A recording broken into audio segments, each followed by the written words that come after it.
Okay. Let's go on another Doki Doki adventure, yeah. Adventure, yeah. Smoke some weed, get real high, watching anime in the club, yeah. The club, yeah. Wait.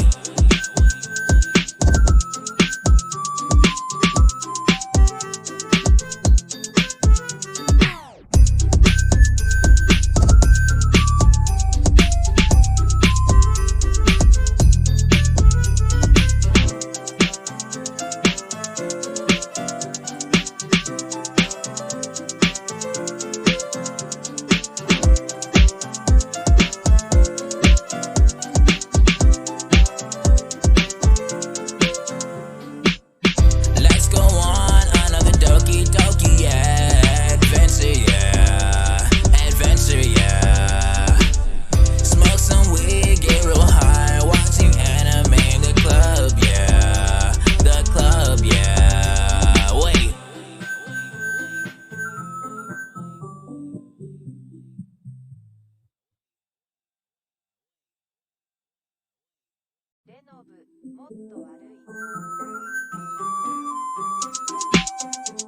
Okay. Let's go on another Doki Doki adventure, yeah. Adventure, yeah.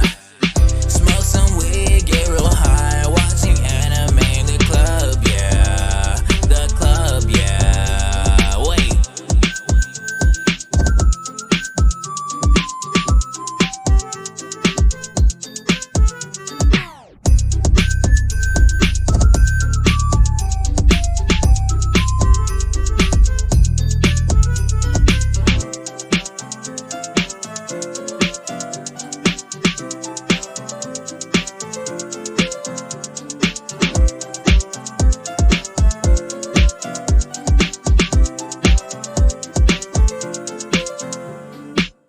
Let's go on another Doki Doki adventure, yeah.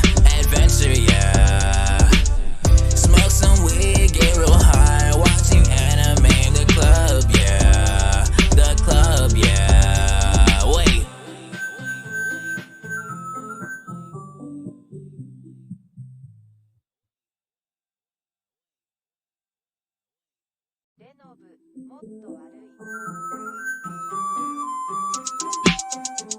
Okay. Let's go on another Doki Doki adventure, yeah. Adventure, yeah. Smoke some weed, get real high, watching anime in the club, yeah. The club, yeah. Wait.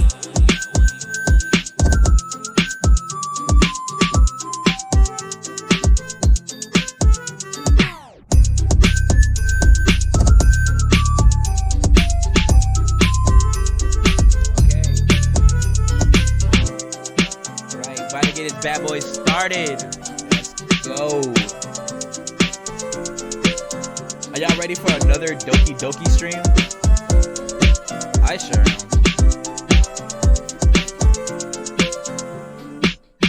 Let's go on another Doki Doki adventure, yeah. Adventure, yeah. Smoke some weed, get real high, watching anime in the club, yeah. The club, yeah. Wait. Alrighty. Well, that's over. So let's get all started up, shall we?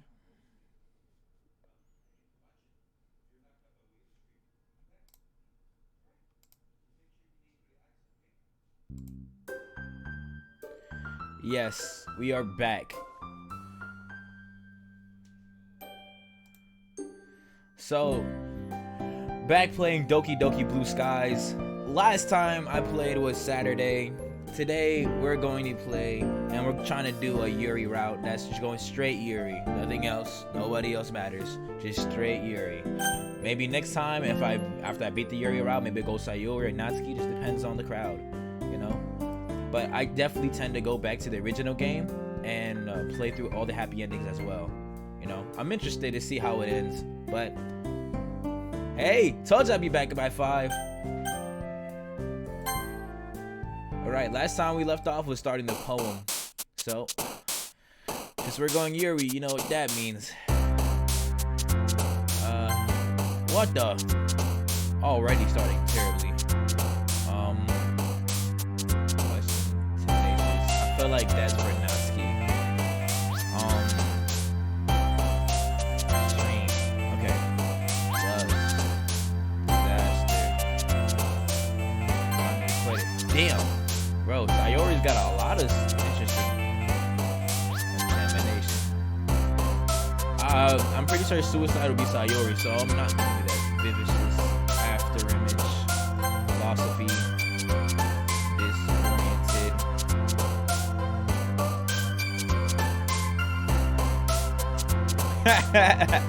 No worries, bro. I'm pretty sure you're good. You're all good in my book, bud. All good in my book. I don't judge, I'll tell you that for sure. Meager.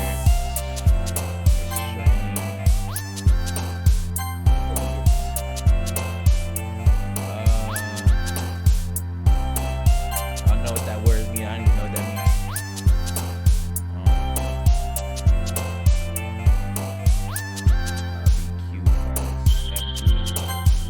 Okay. Figured that might have been first. So a little bit of Sayori into this one, but it's okay. Curly, fancy meeting you here.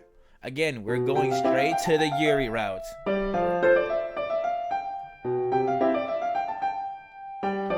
Hey, that's okay with me.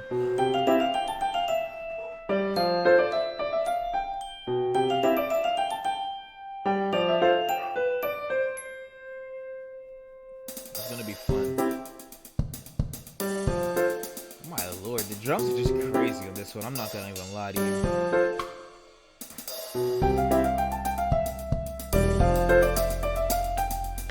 Alrighty. Curly, fancy meeting you here. Yeah, what a coincidence, huh? Seriously speaking though, I'm happy to see you back here. I would have been disappointed if you ran away on us. Thank you. I'm just glad having it up there. Sure enough, feel free to make yourself at home before we start our club activities. Thanks, will do. Well, I'm back at the literature club. Sayori and I were the last to come in, so everyone else is already hanging out. Curly, I'm glad to see you here again. We knew that something so simple would warrant so much thanks. First Monica, now Yuri.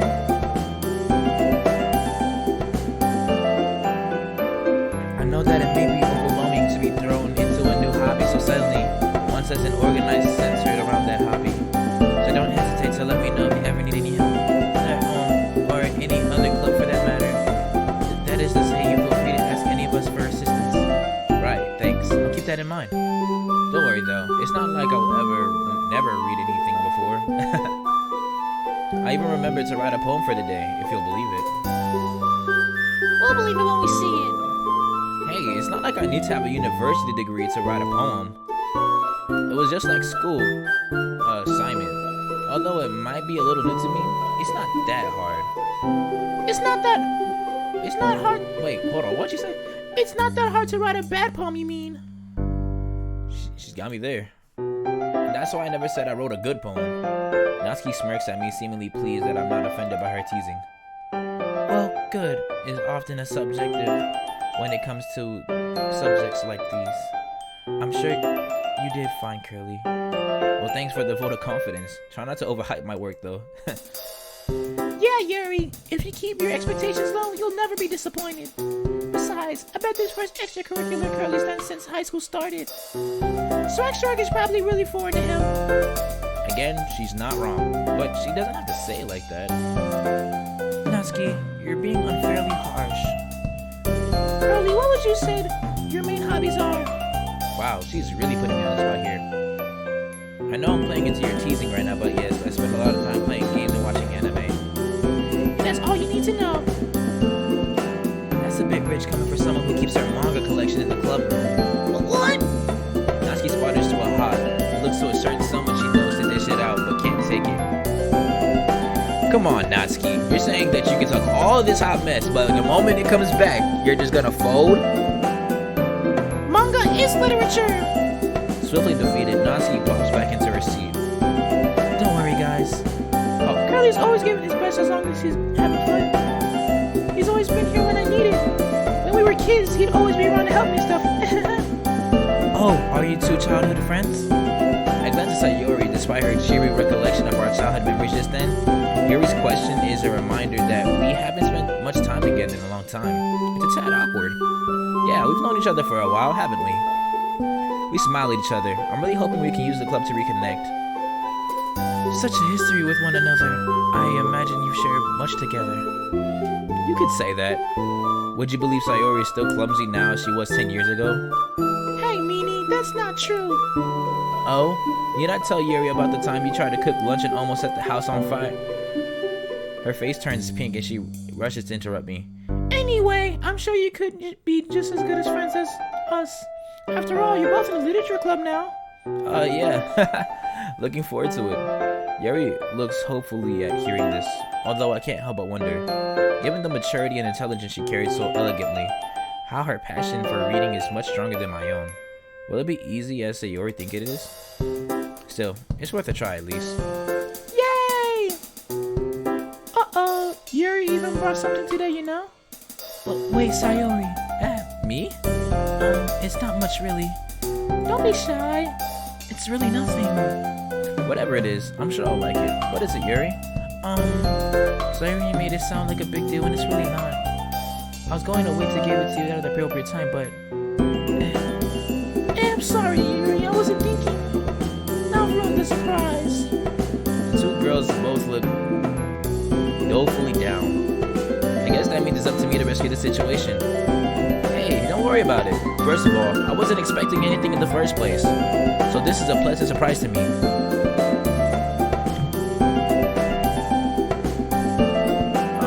Sorry, my headphones were geeking for a second.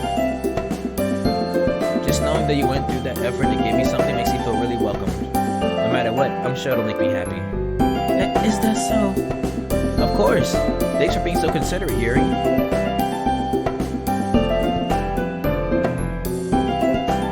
Interesting. Yuri's so cute. You gotta show the nice guy act. No cap. You're welcome. It was the least I could do. Anyway, if that's the case, here it is. Yuri reaches into her bag and pulls out a book. Isn't this the book from yesterday? Upon seeing the confused look on my face, she hastens to explain. I thought you might like it to have your own copy so that you can read on your own as well. I honestly don't know what to say. How is that she's only known me for a day, yet she's already done something for me so thoughtful. Done something so thoughtful for me. Blah. Oh, Yuri, thank you. That's really thoughtful of you, but you didn't have to do that for me. I feel kind of bad, huh? I'm sorry, I didn't mean for that. I just, I understand if you don't want to read anymore with me, so... Honestly, she gets more adorable by the minute. Please, it's fine. I'd love to read with you. I just wasn't expecting you to buy me a copy of my own. Are you sure? I don't want to force you. Seriously, Yuri. I'm sure after all. I grin at her. It is a good book. She timidly returns my smile, relaxing a little bit. I'm glad you think so. How are you liking it so far? She looks at me with wide, expectant eyes. She must be worried that I'm not enjoying the book as much. To be honest, I've been pleasantly surprised. While horror isn't really my thing, it really kept my attention. Even though I haven't got very far yet, I find myself feeling sorry for the protagonist. The language is pretty, engaging. It certainly makes me think about it. As I praise the book, her face grows visibly more relieved, and her eyes light up as I mention the language. I'm glad you think so. One not only needs to look at what is being said, but how it's phrased. It can entirely change the design message. Would you agree? Oh boy, I hope we didn't get into an in-depth discussion about the language. I'm still nowhere near Yuri's level of this sort of thing. Oh totally, I never really thought about it until you brought it up with me. You really made me look at it with a bit more scrutiny than I would normally.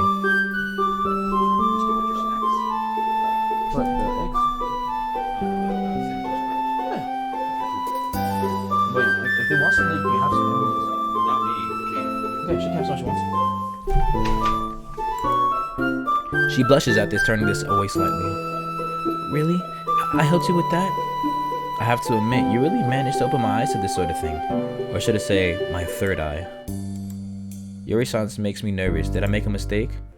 You know, because the book mentions the third eye, there's an eye on the cover. Ah, I see.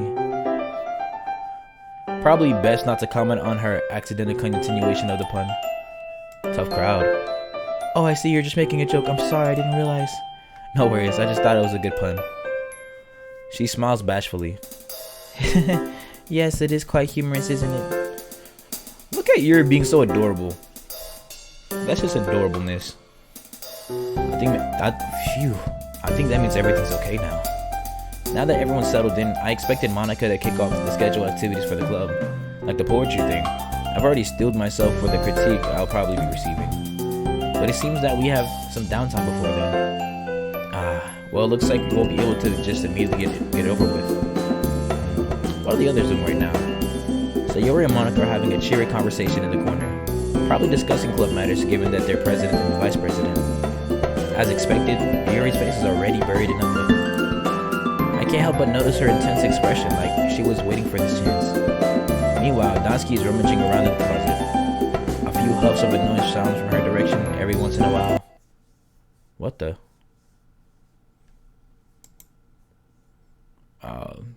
That was weird.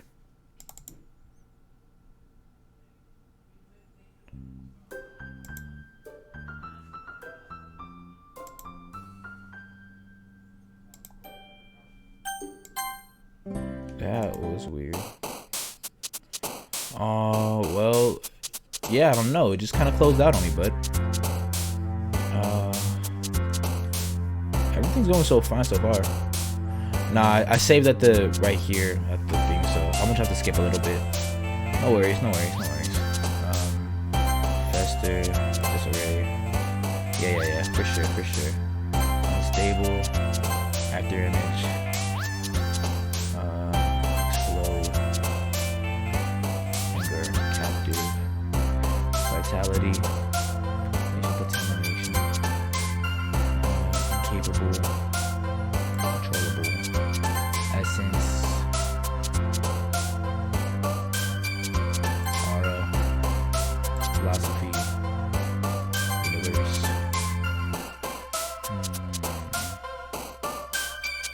disaster, damn, fuck, resistance, infinite, and congruent. So we're about to spam, I'm not gonna lie to you.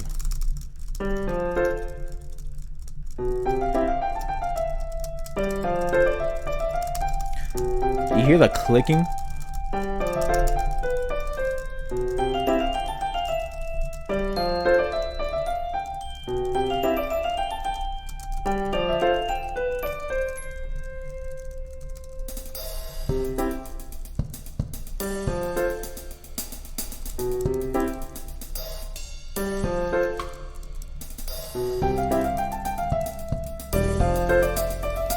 Almost there. Okay, I think this is where we're at. Let me save really quickly. I'm gonna save in another slot just in case. This will be a great turning point for when I come back and do the other girls. I love to talk to Yuri a bit more, especially after she gave me that book. However, she seemed a bit focused on her own book. I'm worried I might just distract her. As she lifts up and turns the page, I get a glimpse of the Glover. It's the same bookshake she gave me, and it looks like she's only on the first page. Oh damn, I hope she didn't think I was staring at her. Our eyes met, but her eyes dart away quickly. I think it's so cute how she grabs her hair and just kind of like rolls and plays with it. I think that's so adorable. She just like doesn't know what she's doing, bro. She's just like adorable. Sorry. No, it's fine. I didn't mean to stare, I was just spacing out a bit. Oh. Well, if I hadn't been actually concentrating, I wouldn't have noticed. I meant to ask though, isn't that the book you gave me? Mm-hmm. It's one of my favorites, so I thought I'd give it another read-through. Not for any reason, I assure you. I see, but why do you have two copies of the same book? Well, I know I lent you the book yesterday, but I figured you might feel more comfortable with your own copy. I know that I always feel more at ease when I'm handling my own belongings. If an accident happens, then there's less at stake than if you damage someone else's property, so, you're probably less clumsy than I am, though. Yuri, the ever graceful girl that thinks that she's clumsy? Nah, I'm pretty sure I'm just as clumsy as you. If not, so more. Oh, right. Anyway, after our meeting adjourned yesterday, I went to the bookstore to get you. That is to say, I forgot I already had a copy, accidentally bought another, and it seemed like I just a waste to hold on to it. Couldn't you have just returned it though? They already closed, so there's something fairly obvious here that Yuri isn't telling me, but I decided to let it go. I guess it really doesn't matter. I'm glad that you gave it to me. I'll get started on it right away. That makes me happy to hear. It's kind of the story that really draws you in. If you're not careful, you can lose track of time easily. I know I've opened it for some light reading before bed, only to close and to find the sun's already rising. I'm sure that won't happen to you though. You'll be able to get enough sleep as usual. That is, unless you generally find yourself lacking sleep, in which case you should go to bed earlier. But you can do whatever you want. I don't mean to overstep my boundaries. Ooh. Look at her just being so caring about us. So adorable. Don't worry about it, Yuri. I'll be sure to read it earlier in the day. Do you mind telling me a bit more about it? Oh, I'd love to. Now, where do I begin? Yuri delicately closes the book and her eyes scanning over the cover. Well, actually, I don't think I could give you an adequate explanation on my own. If I were to tell you more about the story that I did yesterday, it would lose a lot of its impact. Hold on, give me 1 second. I'm getting a phone call.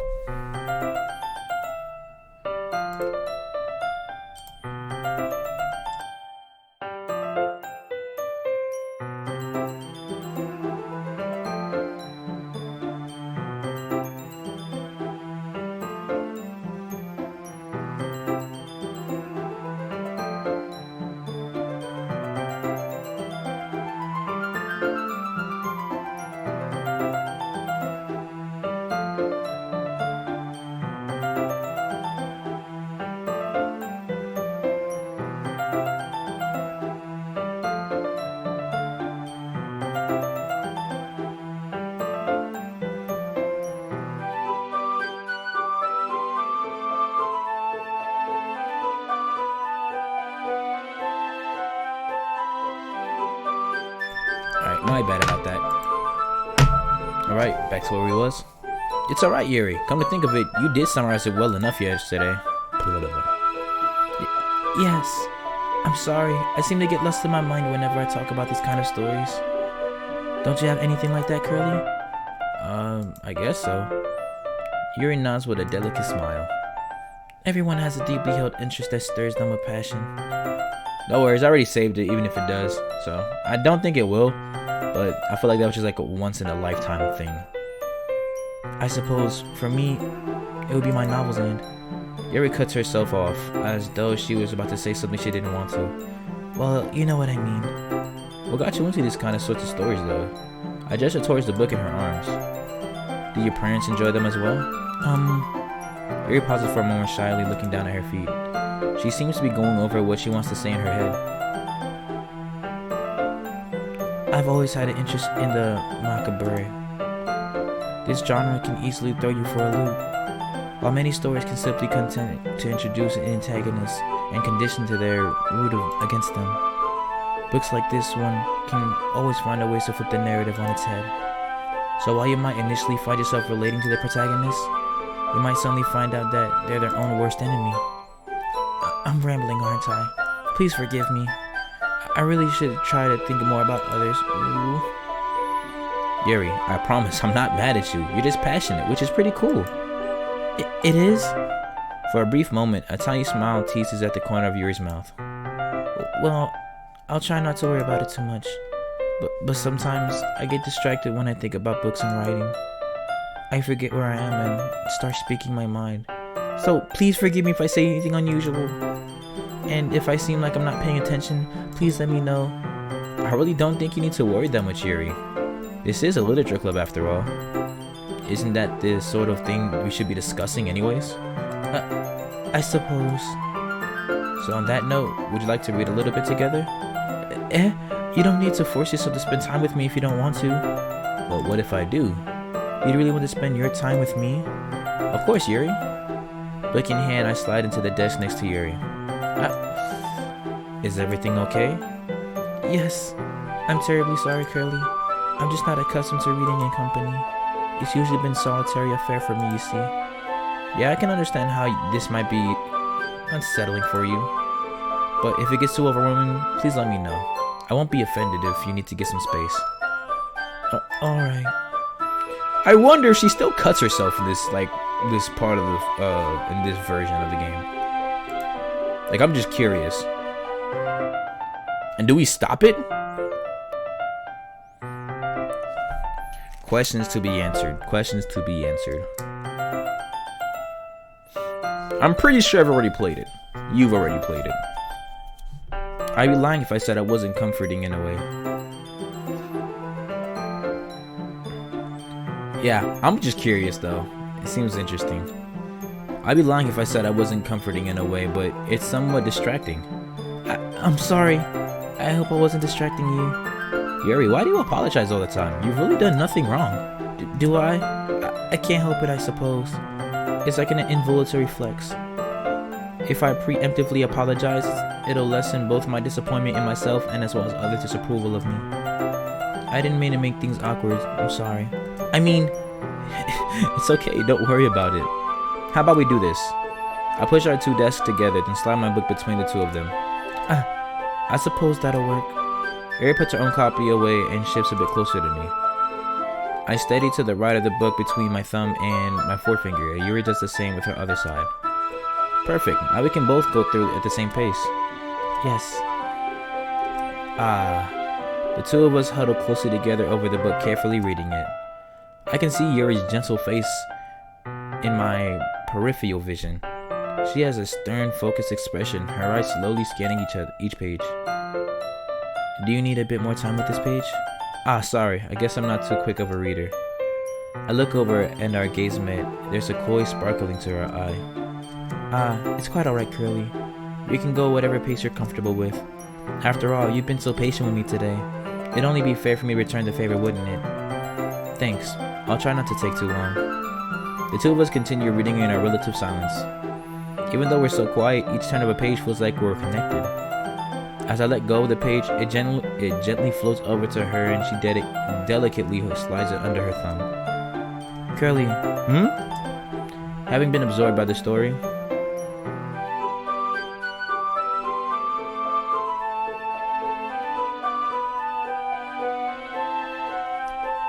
I see. I just don't think I can't. I'm having no space for GTA. Honestly, afterwards, I think I'm gonna play another horror game though. I'm just trying to depict on which horror game I want to play.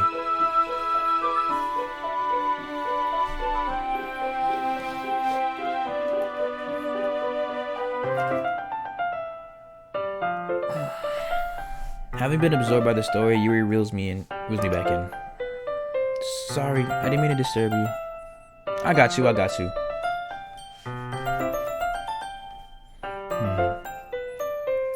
wonder what game should I play. Ooh, Silent Hill? I've never played Silent Hill. I've seen the movie, but I've never played it, so. And it's been years. Phasmophobia? Pardon me. I heard that's a really good one as well.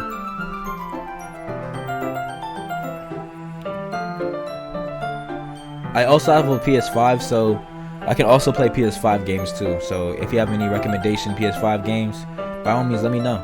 I will happily take a look into playing them. Sorry, I didn't mean to disturb you. It's fine. Alright, I'm just glad you're enjoying each stream. It's fine. What were you going to say? Well, I suppose I just wanted to thank you for this. I'd always hoped I could find someone to share my interest with books in. I've never really had anyone to read with me before. Having someone else be there is nice. Really? I would have thought you've at least done some reading with your family. Yes, well, I did when I was younger, but... She trails off, not finishing the thought. I decided not to press her further on it right now. Yuri takes a deep, slow breath. I'm just happy that you're here for me. I mean, with me. Not that I wouldn't want you to be there for me or anything, but... Ooh, I can't believe I messed things up again. Wait, Yuri. I don't think you did anything wrong. If anything, I thought that was more of a compliment. You do? I'm sure if I'm being honest, I enjoy your company as well. Okay, everyone. I think it's about time we share today's poem with each other. We might not have enough time if we wait too long. Oh. Yuri sighs dejectedly and looking down at the floor. Is that alright, Yuri? You look kind of down. I'm sorry if you haven't been looking forward to this. It's not that. Don't worry about me, I'm alright. Yuri lets go of the book and closes the cover, handing it back to me. I mean, think about it. She's abiding by the rules of this game, of this mod. Act 2 is the best one in this mod. Oof, I'm excited to play Act 2. We got through this a fair bit today, didn't we? Do you mind if we continue a bit further on my own? Or would you prefer if I read only with you? You don't have to limit yourself on my behalf if you want to keep reading. After all, I've already finished this story before. Then I guess I'll continue reading a little bit more tonight. Then we'll have a bit more to discuss tomorrow. Yes, that's a good idea, Curly. Just be sure to let me know how far you get so I can avoid any spoilers for you. Alright. I skimmed through the book to find the page we left off on and fold it and slightly make a mark for later. By the way, you did remember to write a poem, right? Don't worry, I'm not that much of a slacker. I've got it right here in my bag. I rifle through some straight papers and pull out the poem that the paper I wrote my poem on. While I can't help but feel a little nervous, I have to admit that I'm excited now. Talking to all these girls has really calmed my nerves, and now I'm just eager to share my poem. After all, judging by each girl's personality, I doubt that anyone would say anything nasty about it. Well, Natsuki. I don't know how she'd be unduly harsh through. She just seems the type of person to enjoy just rubbing on her friends. Either way, I hope they realize that I put hard work into it. I figured that I'd only be fair to repay the warm welcome by showing effort in the club activities. Now that everyone's ready, why don't you find someone to share it with? I can't wait! My voice totally cracked, but we're gonna ignore that. Gosh, I need some water. Sayuri is on a wrinkled sheet of paper, a sheet of loose leaf torn from a spiral notebook. On the other hand, Monica wrote hers in a neat black composition notebook. I can already see Monica's pristine handwriting from where I sit. She's going to pull us all to shame.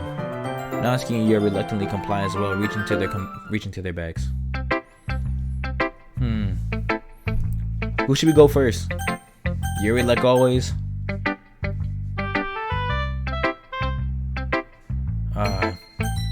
This music is nice, knowing that no one's gonna kill me. That feels so nice. I guess we'll go Yuri. Yuri seems the most experienced, so I should start with her. I can trust her opinion to be fair. Yuri's eyes seem to sparkle as she reads my poem. My goodness, this is unparalleled. I think that might be a bit much. Oh, forgive me if that didn't sound sincere. Yuri first covers her mouth, but ends up covering her whole face. Don't sweat it, Yuri. I wasn't expecting to hear such a compliment after you said it already. I see. Yuri clears her throat. Well, I just wanted to say, this is truly an impeccable poem. Yuri glances down at my poem. So I assume this isn't your first piece, am I correct? Your composition incorporated a lot of beautiful poetic devices and imagery indicative of an experienced writer. Well, I hate to disappoint, but this is kind of my first time doing this sort of thing. You're joking, right? I shake my head. You're good, bud. If I ended up writing a good poem, it's totally coincidental, I'm afraid. I see. Well, in that case, I think you got a wonderful gift. Although, if you would like, I could offer some advice for your future poems. Yuri's eyes lighten up as though she's been looking forward to this. Please do, I need all the help I can get. I've just noted a few qualities consistent with new writers that showed up in your poem. Perhaps what stands out the most is what you've tried very hard to make the structure of this poem your own. And that's okay, but if this is your first poem you've written, it might be prudent to consider that more traditional structures, couplets, sonnets, haiku, and the other like. If you're not confident with your writing style, it'll show in your piece. It's like Yuri's a totally different person when she gets going. She sounds incredibly confident and stands tall, speaking clearly. Again, that's not your fault. I think once you've studied poetic structure and techniques a bit more, you'll be able to put more in truly wonderful composition. I appreciate the feedback, Yuri. It sounds like you're very well versed in this sort of thing. Would it be okay if I took a look at what you've written? Oh goodness, of course. Please let me know what you think. I'd be thrilled to explain my process. Yuri smiles dreamily, as if it's a rare opportunity for her. After all, isn't this supposed to be a literature club? Tumble. Hail falls down like discarded dust of overused emotions, dragging down blankets made of weight, made of want. Slurred and stirring pieces, my idolish barely painful in puffs them shut. Ever so heavy, shoot. Ever so heavy. I think I've misplaced something. Is this a missing piece? You need all the pieces to fix something. Please don't look for it. There are more important things for you to do today. Look how cute she is, just looking for our attention. What are we gonna say? Was this bad or good? I'm sorry if my writing's a bit illegible. Once my pen touches the page, I just want to get my thoughts down. It's fine, Yuri. I was able to read just fine. Speak for yourself. That shit was difficult to read. I wasn't thinking that at all. Are you sure? It seemed to take a while for you to read it. Well, I guess I don't see cursive often, but it's really nice when I do. Your writing's actually quite pretty. Is that so? I'm glad you think so. It made your poem stand out to me even more as well. It's as though your handwriting fits your word choice, or vice versa. It wasn't too short, was it? I'm used to writing longer pieces, but since this is the first time we're sharing, I thought it'd be easier to share. That makes sense. I know, it's so hard to say these things. Do you mind telling me what's about though? I'm not sure I understand. Sorry, I didn't mean to write something confusing. Oh, it's not that. I just want to be sure I'm reading it properly. I see. I suppose from a cursory glance, it might not be obvious, but part of what makes poetry magical is how you can conjure up a vivid image with your words. While on the surface, it might seem a bit out there. If you look a little deeper, you might be able to find a deeper meaning hidden amongst the lines, compounded by metaphors used. For example, the words and images in this poem aren't meant to be at face value. In actuality, it's supposed to represent last remnants of something lost in the past, and the sense of plaintive longing that comes with it. Huh? That seems pretty impressive when you put it that way. You really think so? That might be a bit much, Curly. No, I meant really. I think I could learn something from your poetry, Yuri. Really? Yeah, of course. At first, the prospect of sharing my writing was terrifying. But I'm glad I was able to do it. Hopefully I can write another piece you'll like, Curly. I look forward to it, Yuri. Let's knock out Natsuki, because we already know she's not gonna like it. Curly, if you're not gonna try, then what? Then you better off just leaving the club. Jeez, you don't beat around the bush at all, do you? Why should I? This is just plain bad. Hey, do I look like a writer? This is my first poem ever. Yeah, it's probably garbage, but I still tried. If you're so confident, let's see the first poem you wrote, huh? Hard to think about, isn't it? Fine. Sorry if you're offended. Way to avoid a direct apology. But next time, at least try a little bit harder. Nowhere to go but up, eh? Yeah, sure, whatever. Just read my poem. Knowing you'll probably just hate it. Some folks are winners, some only losers. Some are go-getters, some only cruise. Sometimes we try. I try to make it like a little annoying.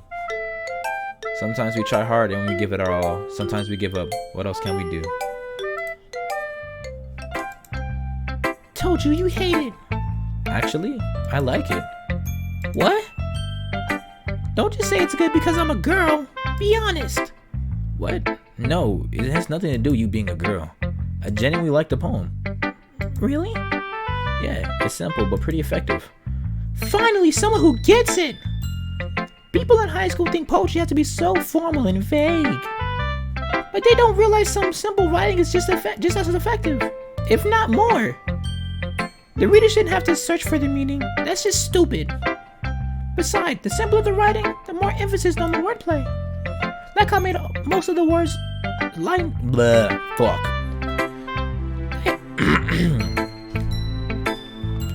Like how I made most of the lines start with some. Yeah, I noticed that. Made the last couple seem more powerful. Yes! That's exactly what I was going for. Well, good job then. Ha! Didn't expect that from the youngest in the club, did ya? Yeah, I guess not.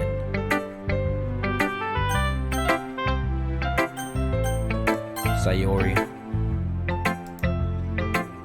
You said this is your first poem, right?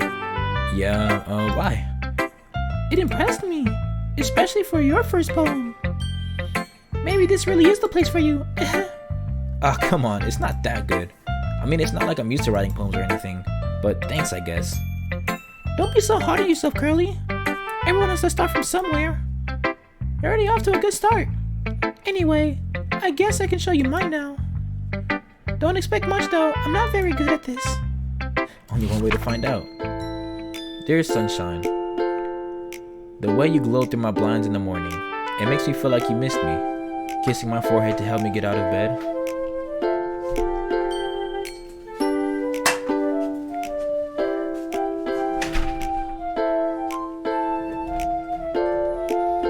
Kissing my forehead to help me out of bed, making me rub my eyes, making me rub the sleeper from my eyes. Are you asking me to come out and play? Are you trusting me to wish away the rainy day? I look above, the sky is blue. It's a secret, but I trust you too. If it wasn't for you, I could sleep forever, but I'm not mad. I want breakfast. Well, what do you think? I hesitate as I answer. It's not it was a bad poem, in fact, it was great. I'm just really inexperienced with poetry, especially feedback. It's really you. What's that? Look at her face expression. I think it's the first time I've seen his face. What's that supposed to mean? As in, the poem just really reminds me of you. It makes you feel like you're really good inside. Really? Yeah, I had no idea what to expect, as this is my first time reading your poetry. But the way it was written, I don't know, feels really wholesome and cheery, like you are. I also really like the last line. Trust you, of all people to include breakfast in their poem. Hey, I was eating when I... Sayori stopped speaking to me immediately, as if she accidentally let something slip. Oh, you wrote this poem this morning. Huh? No. Well, maybe. Pardon me. I forgot to write it last night. Well, at least you know where your inspiration came from. Eggs and toast. Well, I suppose if it sounds silly, but it works, then it isn't silly. Either way, thanks for showing me your poem, Sayori. It was really good. I'm happy you think so. Anyways, next time I won't forget. Tomorrow's poem will be even better. I hold you to that. Hi, Curly. Oh, you've been enjoying the time here? Yeah, definitely.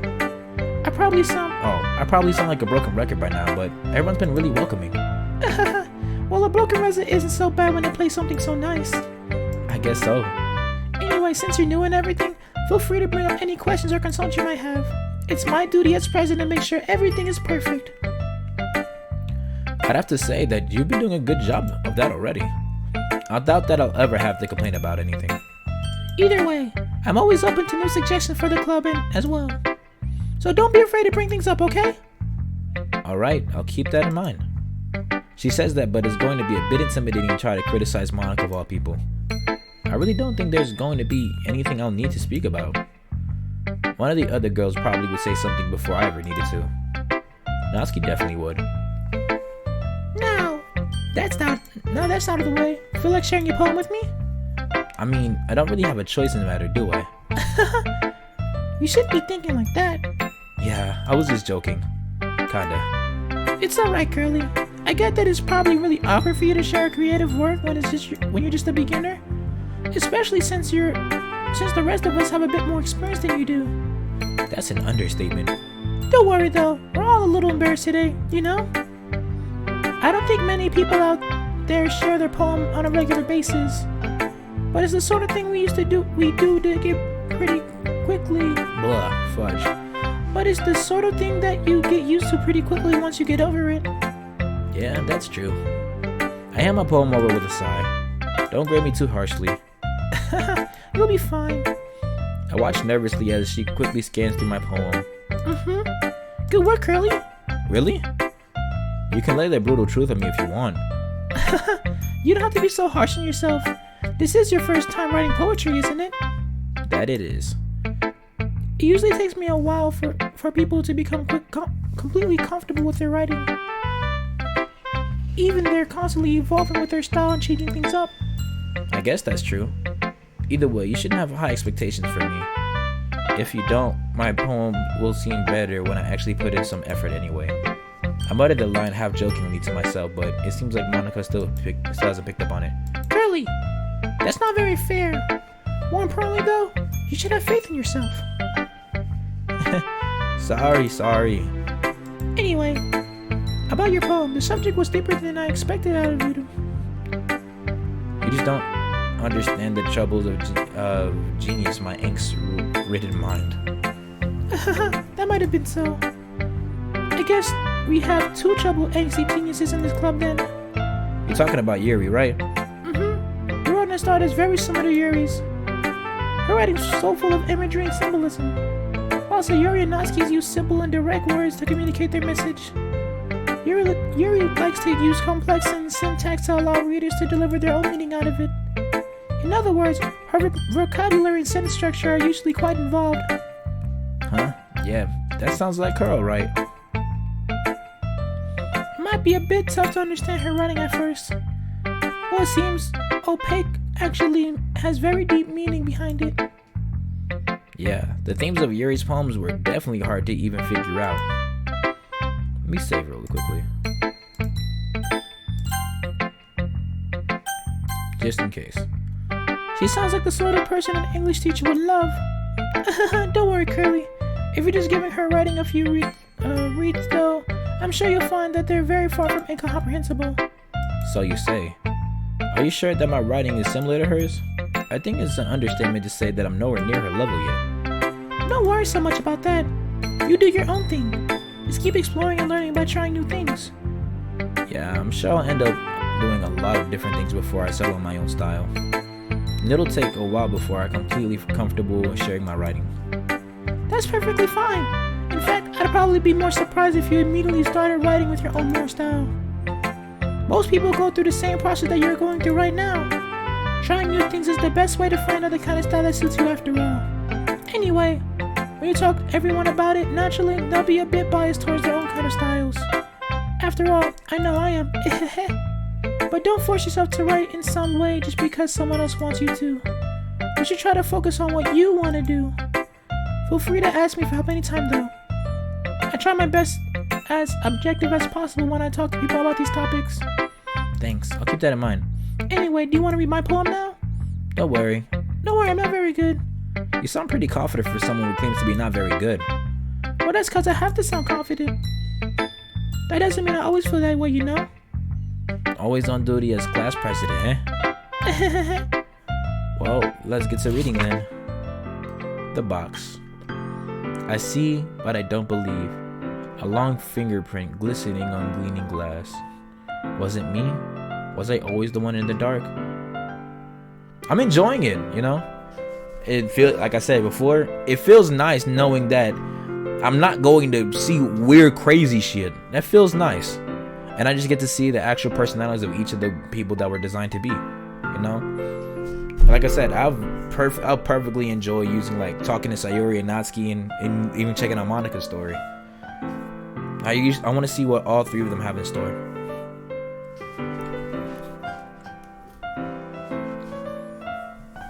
Was it me? Was I always the one in the dark? I pounded the glass. My prison. Why me? Why me? The pain jolts me back, the understanding pouring down like heavy rain. It's all a farce.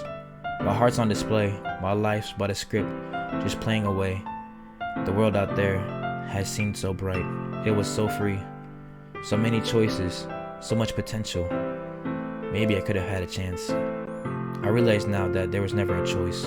I was stuck in this box, and they on the other side chose for me. So I'm pretty sure that's just Monika speaking out of context again. No, it's breaking the fourth wall. How she's like stuck in the mod, but you know, she's kind of just like, you know, just living through it. So, what do you think? I don't quite know how to say it. Sorry, I'm not really the right person to ask for feedback. It's okay. I definitely get this certain kind of feeling from reading your poem, but I'm not sure how to put it into words. I can understand that. Just try to articulate it however you want. You can use metaphors outside poetry, you know? Well, when you put it like that, I don't know. I say your poem is kind of abstract. Very vague, at least. Like, I can't quite tell exactly what you're talking about, but even so, I can feel what the speaker's feeling. Yeah, I think that describes my poem pretty well. Really? I do like my metaphors. Well, you'd probably be hard-pressed to find a poem without metaphors, actually. Yeah, they're pretty well covered in English class, at least. The ability to convey emotions and concepts through words, describing things, even as the writer might never have experienced before. I find that really powerful. When you write metaphorically, it allows the reader to focus on the emotions in the poem. I guess it kind of opens up for the reader to have their own interpretations. Exactly. It's fascinating when people can diverge from the creator's original intent to find their own meaning of the work of art. Yeah. What was your original intent then? I think it'd be more fun if you try to figure it out for yourself. That just makes me more curious now. Maybe I'll tell you one day. But for now, here's Monika's writing tip for the day. Sometimes when you're writing a poem or anything for that matter, you get too fixated on a specific point, trying so hard to make it perfect that you'll never make any progress. So the best thing to do is just force yourself to get something down on the paper, and then tidy it up later. Another way to think about it is, if you keep your pen in the same spot for too long, you'll just get a big dark puddle of ink. So just move your hand and write whatever's in your heart. Easier said than done. I get what she's trying to say though. It's better than look back on your work with fresh eyes after you've gotten something down sometime. That's my advice for today. Thanks for listening. Phew. I guess that's everyone. I glanced around the room. That was surprisingly fun. A little bit stressful. I already knew that I wouldn't be able to write the quality of the girls, but I tried my best. Everyone here is incredibly talented. Well, the girls are at least. Across the room, I see Sayuri and Monika happily chatting again. My eyes land on Yuri and Natsuki. They gingerly exchange sheets of paper, sharing their respective poems. As I watch Natsuki breeze through Yuri's poem, her eyes are skipping over the words. Meanwhile, Yuri stares at the poem at her, smiling sadly. Natsuki quickly hands Yuri her poem back. Here, I'm done. Already? Yeah, it's not like it was super hard to read. I'm not illiterate, you know. Huh? It was hard for me to understand, at least. I just want to make sure you caught all the figurative language that I employed. Yeah, I did. It was fancy. Thanks. However, I believe you'd enjoy it more if you look a little deeper into it. Hey, lovely. Hi, Mei. Thanks for joining the stream.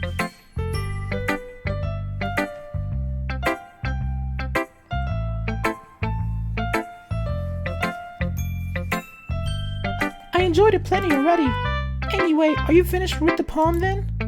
Yes, yours is very cute. Cute? Did you learn anything from our conversation yesterday? Yuri looks shocked, regret seeping into her expression. Seems like both girls can still hold their own prejudice despite whatever common ground they have. How can it be cute? You're standing there thinking I haven't read your poem when it's really you hasn't read my poem. It's clearly about the push and pull between giving up and trying hard. I know that. I just meant the language, I guess. Well, maybe you should look deeper into my poem. Because I use that type of language on purpose. I see. But if I may give a suggestion, these more involved subjects may be better suited with more complex diction. The art of poetry is deeply intertwined with... Look, I know what you're trying to do, but it won't work on me. I'm sorry, I don't quite understand. This kind of thing only works with amateurs like Curly. Damn. What'd I do? Ouch, I don't like where this conversation is headed. Writing in this way doesn't make you look cool or smart, okay? It just makes you look super pretentious. If you're writing with the source open next to you, you're just gonna alienate everyone. Using all these big words to make up a lack of depth. Poetry isn't about impressing people, so you can just stop. Holy crap. I stare wide open as Monica and Sayori, who have now also fallen silent. They stare back at me looking unsure what to do. I'm guessing they don't usually have this many arguments in the club. Although the tension between Natsuki and Yuri has already kind of seemed high. Lack of depth. Yeah, that's right. So if I can give you some suggestions now. Excuse me. I appreciate the offer, but I must ask. What makes you believe that I'll accept your advice after you being so rude to me? Huh? Rude? That was just being blunt honesty. You ever consider that other people don't hold the same opinions as you? What are you trying to say? Do I really need to spell it out for you? Yeah, you do. I want to see if you're really going there. The irony. I dare you to say it.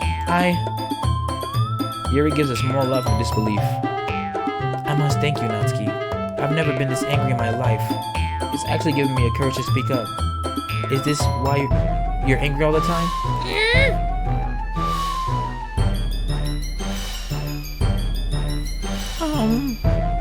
Guys, we shouldn't. This doesn't involve you. To Sayori? That's crazy. Sayori, please don't rob me of my moment. So this is your moment to shine or something? Strange to take pride in, don't you think? No. It's my moment to finally speak my mind. While I still have strength to. Yuri. Natsuki, have you ever realized how selfish you are? Suddenly, Yuri seemed to be overpowering everyone else in the room. What? Everything always needs to go your way. You always jump to conclusions and make rash decisions without regard of any of the consequences. And it's never your fault, is it?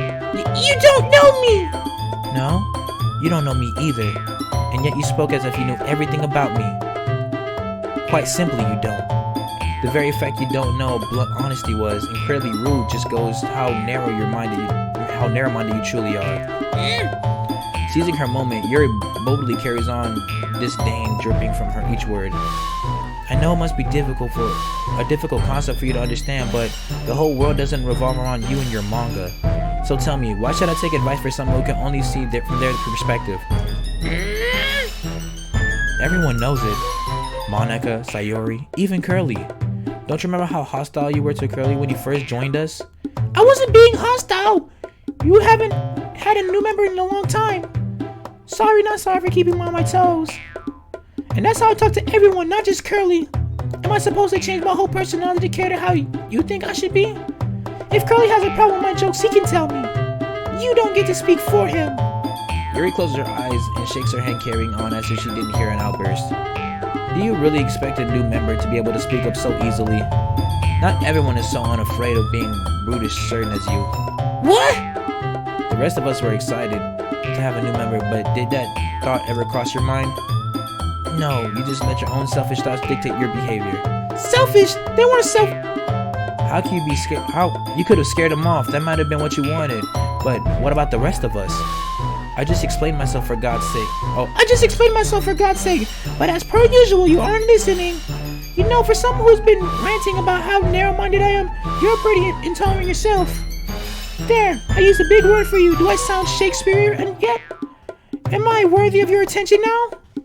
Ouch. Both girls really have their claws out. Also, Monica Sayori didn't have any issues with me yesterday. It's just you. Of course they did, Natsuki. They just didn't say anything. Monica's the responsible and Sayori's too kind. Oh wait, that's not Yuri. So why don't you ask Curly then? As the more unbiased spectator. Fine. Curly, who's right, me or Yuri? How did I get dragged into this in the first place? I don't even know what they want me to decide at this point. Should I ignore all this personal stuff and go back to poetry? That's what started this argument originally. But it's not like I'm a good judge of writing quality, given that I'm just a beginner. I don't think it'd be fair for me to take either side, especially when I'm new here. Maybe I just refer to one of the theaters of the room. So it's gonna be...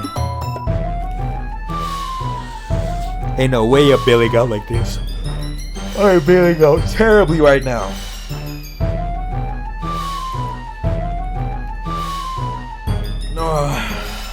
I'm gonna save right here.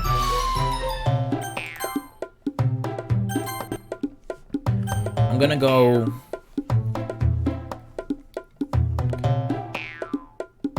I'll go Sayori. I hate being put on the spot like this. Both Yuri and Natsuki are looking at me. While their hospitality isn't aimed at me, I feel like I'm the great target of anger in their eyes. Guys, I gulp nervously as I bead the sweat trails down my neck. I'm really not the best of judge for this. After all, I'm new, so I'm painfully aware of how weak my voice sounds. Neither girl looks impressed. Wow, we'll help you are. Natsuki. Let me guess, blah blah blah, you're being so rude, you're a broken record, Yuri, shut up! Ah, you're finally realizing how insolent you are. You got there in the end, well done. You're such a stop it! We're all stunned into silence. I've never heard Sayori angry before. And even Natsuki looks taken back. Immediately, the anger of Sayori's face is replaced by a flood of tears and anger giving way to sadness. Guys, enough of this. Please. You're tearing apart this club. Please don't do this. I love this place so much, and you guys are both my friends. I hate it when people fight. It's horrible. This place means so much to me, and I know it means a lot to you guys too. So please, can we stop arguing about whose style is better? It doesn't even matter. You're both unique, and that's what counts. Yuri and Natsuki both look incredibly ashamed of themselves. I guess neither of them expected their argument would hurt Sayori so much. The only reason why I chose Sayori specifically was because how in the last in regular Doki Doki, how she was like more of the glue to like the team. So as being vice president, she definitely holds the club together. That once raging fire has been snuffed out, replaced with smuggling embers. I really like your simple style, Natsuki. It's so nice to sit down and read a poem that springs to life. And I know that others do as well. Monica and I nod earnest, putting a small smile on Natsuki's face. And Yuri, I'm amazed at how complex and deep your poems are. They're really in-depth. But there's no need to argue over which style is better. You can't really compare them. Anyway, it depends on the mood you're in. She's right, guys. Sometimes you're just in the mood for something simple. Sometimes you might want something more a bit complex. It's like music or movies. People like a variety of things. You can't really say that a comedy genre is better than an action, can you? Both types appeal to different things. You wouldn't watch an action movie for the laughs, would you? I look over to Sayori, giving her a reassuring smile. She returns a watery smile of her own, rubbing her tears away. You said it, Curly. She turns to face Yuri and Natsuki once more. Now you both said some stuff that was pretty mean. But I know neither of you meant it. Neither of you are narrow-minded. Although it'd be nice if you could look at each other's stuff a bit more. So, could you try doing that a little? Please? For me? For the club? I can't help but laugh as she puts on the puppy dog eyes. I don't think she realizes the right time to use them. Sure, whatever. I'll try. Yuri takes a deep breath, finally lifting her eyes from the floor. You're right, Sayori. I'll also make more of an effort. And Natsuki? What? Natsuki looks quite defiant, as though expecting another insult from Yuri. I apologize for what I said. Your style has its own merits. Natsuki blinks as though she got slapped in the face. She clearly wasn't expecting an apology. Man, it's fine. Don't worry about it. Your style is... She diverts her eyes downwards once more. I guess what I'm trying to say is you write pretty well. I shouldn't have said that stuff. Me neither. There's an awkward silence. That's much better, guys. Thank you for putting your differences aside. You all really appreciate it. I'll go make some tea. She rushes off with Natsuki and wanders all the way to the closet. I glance over at Monica. She hasn't said a word throughout the whole argument, which surprised me. I should have been the one who said all of that. Why didn't you then? I once asked the words leave my mouth. They sounded more accusatory than I would have liked. Well, I know I'm the leader and I run this club, but I'm not the greatest with people. I frown. If she isn't the greatest with people, how can she run a club? She must have caught my confusion on my face and as she hastened to explain. Sorry, let me rephrase that. I'm fine with people, it's just that drama that I can't really deal with. Well, that's why you have Sayori. That's why you have Sayori, right? Mm-hmm. She's an excellent vice president to deal with conflict, much better than I can. Which is pretty embarrassing, at least for me. That should have been my duty to deal with, not hers. I don't blame you, seriously. It was pretty tough to get involved. I could barely speak up. True, but that's exactly the sort of thing as a president should be to deal with. Nah, come on, Monica. Don't see it like that. You and Sayori just have different strengths, that's all. I always thought of her as a little ditzy sometimes, but she definitely has a knack for social situations. Definitely. I'm grateful to have her as my vice president. Well, the both of you... Yeah. She's not standing straight no more. She's like slanted, like standing to the side. I've known that from since last time we first started playing.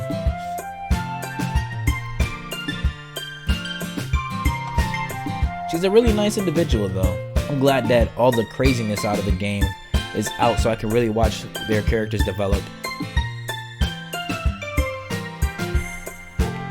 Well, the both of you do a really good job running this place. I know that's a bit of an early assessment, but you know, first impression and all. She smiles sweetly at me, causing my stomach to nod. You're too kind, Curly. I'm glad Sayori brought you along to the club. I really do hope you stick around. Don't worry, I will. Monica seems like a genuine person and she makes a great president regardless of what she might think. Hopefully I'll be able to properly get to know her during the school year. Okay everyone, it's just about time for us to leave. How did y'all feel about sharing your poetry today? I noticed that she avoids mentioning the argument that just occurred. It was a lot of fun. Some moments were worth it. It was alright, well, mostly. Curly, how about you? I actually really enjoyed myself. It seems I do like expressing my thoughts through poetry, a lot more than I initially thought. Everyone looks at me intently as the girl smiling. It was really cool getting to see everyone's different writing styles. That's awesome. In that case, we'll do the same thing tomorrow. And hopefully you learned a little bit of something from us too. So your poems will turn out even better. Yeah, I think to myself a bit as I begin to pack up. Today I managed to learn a little bit, more of the kinds of poems that everyone likes. With any luck, I'll learn more about the girls' individualism through their themes and messages. I nod to myself, turning to Sayori. Hey Sayori, ready to walk home yet? Sure. Okay guys, see you tomorrow then. As we leave the classroom, Sayori turns back to wave at the girls and I do the same. Natsuki smiles, then quickly looks away and acts like she doesn't care. Yuri awkwardly smiles and nods. And as expected, the school idol Monica gives a friendly grin and waves back. Sayori, about what happened earlier? What do you mean? You know, between Yuri and Natsuki, I remember that you told me yesterday that sometimes they bicker, but are all their arguments usually that bad? I feel a little guilty. No, they're not at all. They have their differences. I've never seen them fall like that. They're both wonderful people, I promise. You don't hate them or anything, do you?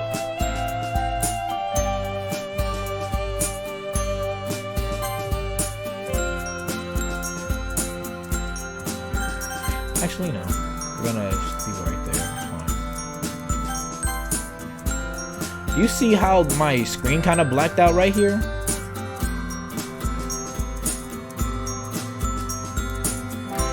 You know, Curly, it's been so nice to see you again. I didn't think we'd spend so much time together. Yeah, tell me about it. It's been really fun hanging out again. I don't really know when we started drifting off or why. Guess it's just life coming between us. She nods looking a little reflective. Still, I'm glad you let me join the club. I'm not going to lie, at first I was a bit doubtful when you told me it was a literature club. But hey, I guess it just goes to show you shouldn't judge a book by its cover.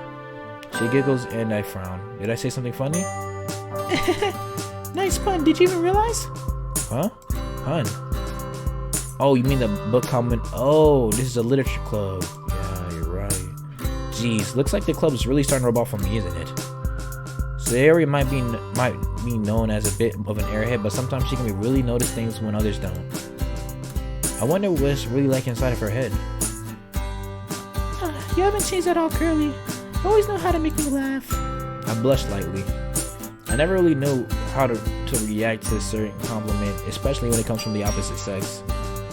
I'm glad I'm still able to do that. I'll be honest though, I didn't think I'd make so many new friends by joining the club. Well, they're a really nice bunch. I'm not surprised. Yeah, pretty warm welcome. She nods contently. Anyway, let's see what the future holds. I'll see you tomorrow. Okay, see you tomorrow. These girls are all interesting characters, aren't they? Different personalities and a variety of writing styles.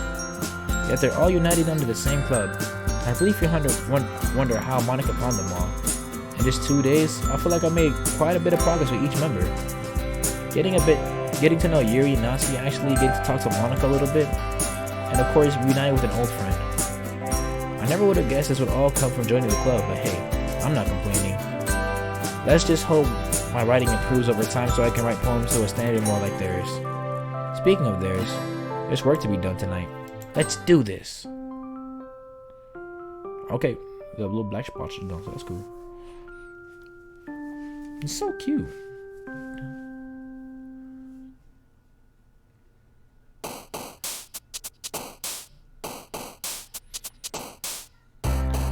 Let's go. Team Yuri, boys. Grind Yuri. Yes, sir. Let's see. Keep moving. Lashes.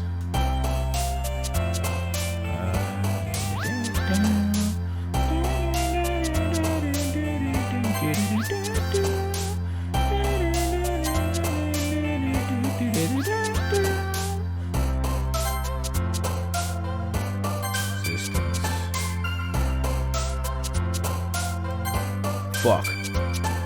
Massacre. Philosophy.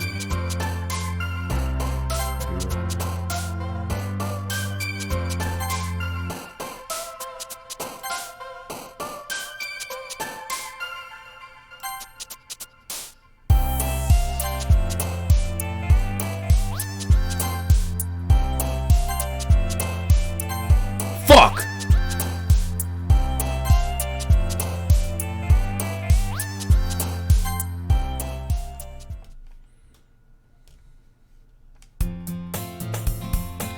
Just a few days ago, I never would have thought that I'd look forward for an extracurricular so much.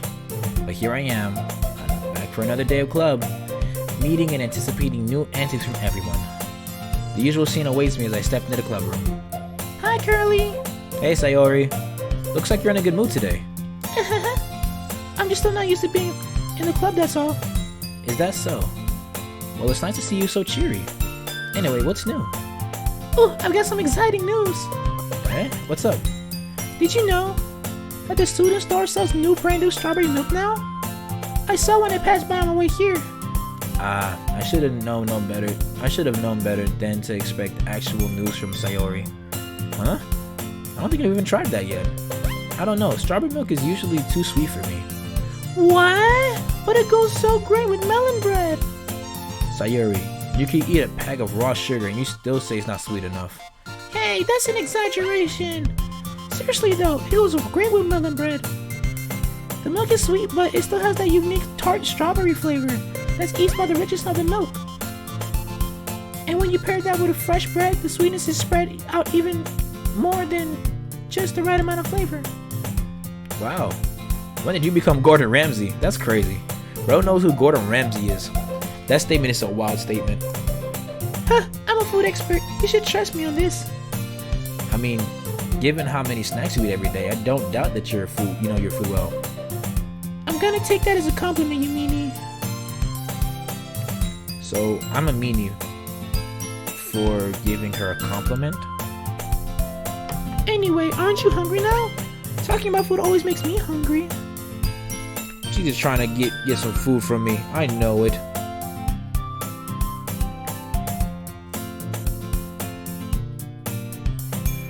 She just wants me to buy her food. I can sense it.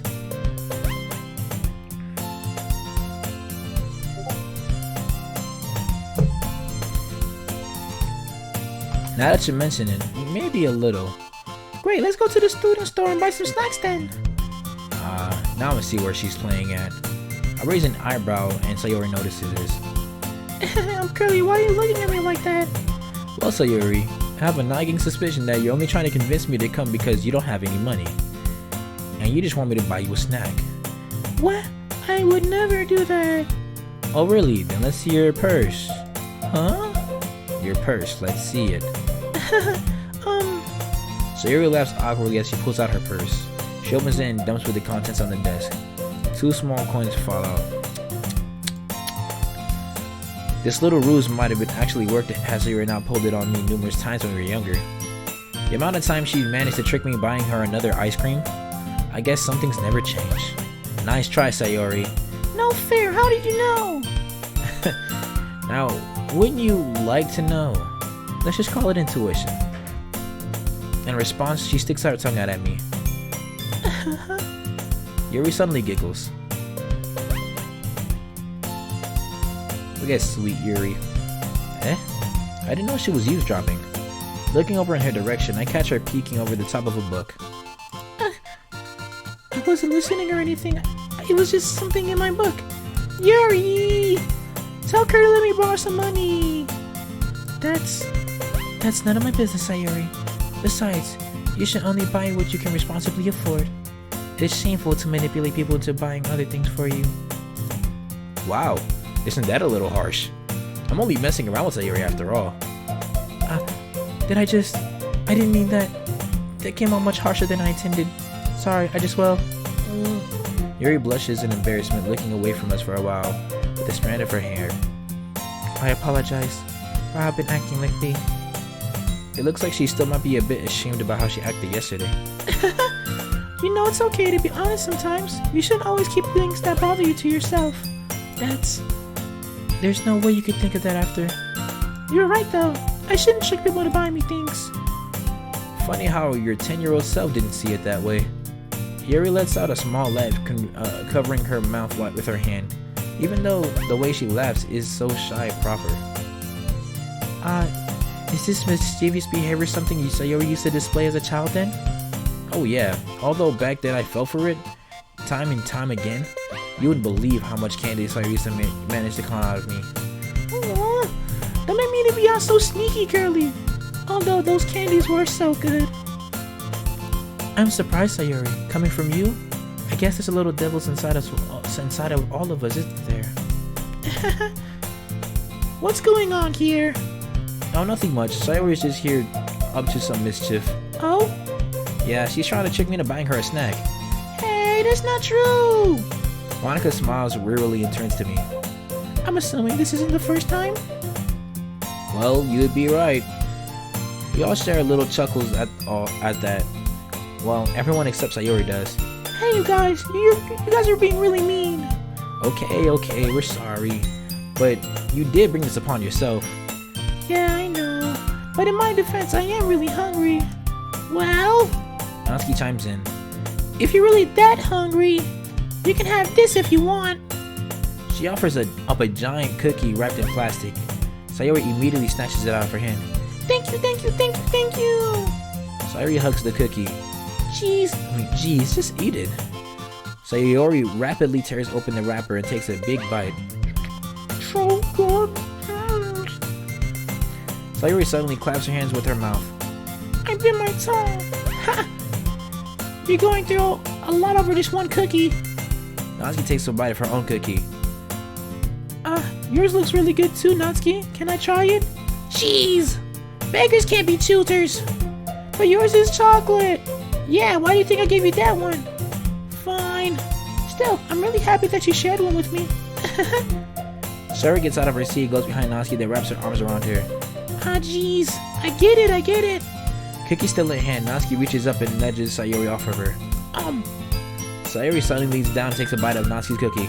Hey! Did you seriously just do that? Mouthful, Sayori trots away to safety. Yuri, Monica, and I laugh as well. Jeez, you're such a kid sometimes. Monica, can you tell Sayori to quit taking my stuff? Sayori, you know you shouldn't do something like that without permission. Monica scolds Sayori. I know. I'm sorry, Natsuki, but it was so good. Hey! Everyone but Natsuki chuckles. These things happen a lot, Monica? A little bit too much, to be honest. Don't worry, it's all in good fun. Good fun is teasing each other from time to time, not stealing food. Oh, calm down, it's no big deal. Natsuki pouts in her seat. Everyone calms down and quickly returns to their normal activities. Sayori has already begun to manage her entire cookie. Meanwhile, Natsuki gets up and heads for the closet. Yuri's almost already lost in the book. Why? That's so weird.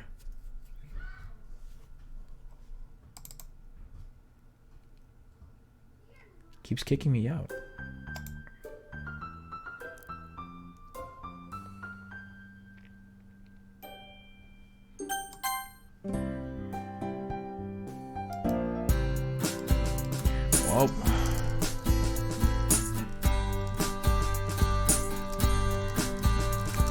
Well, time to skip a little bit.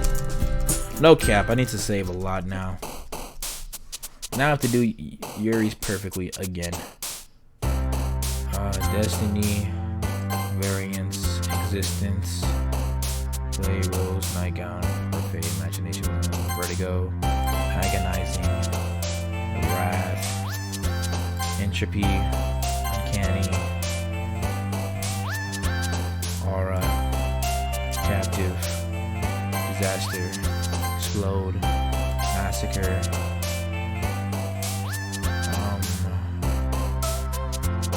mausoleum, an ending, eternity, disoriented, intellectual, analysis, and contamination. Okay, perfect. I'm gonna save right here for right now.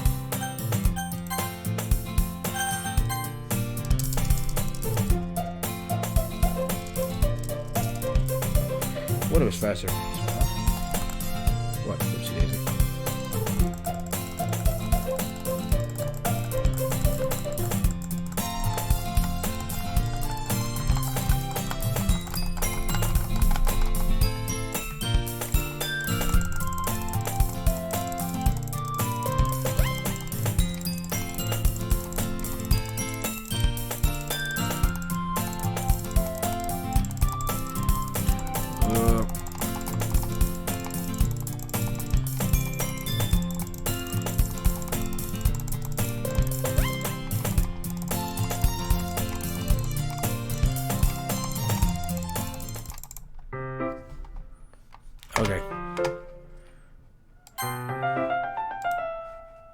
Okay, I think we're where we need to be right now.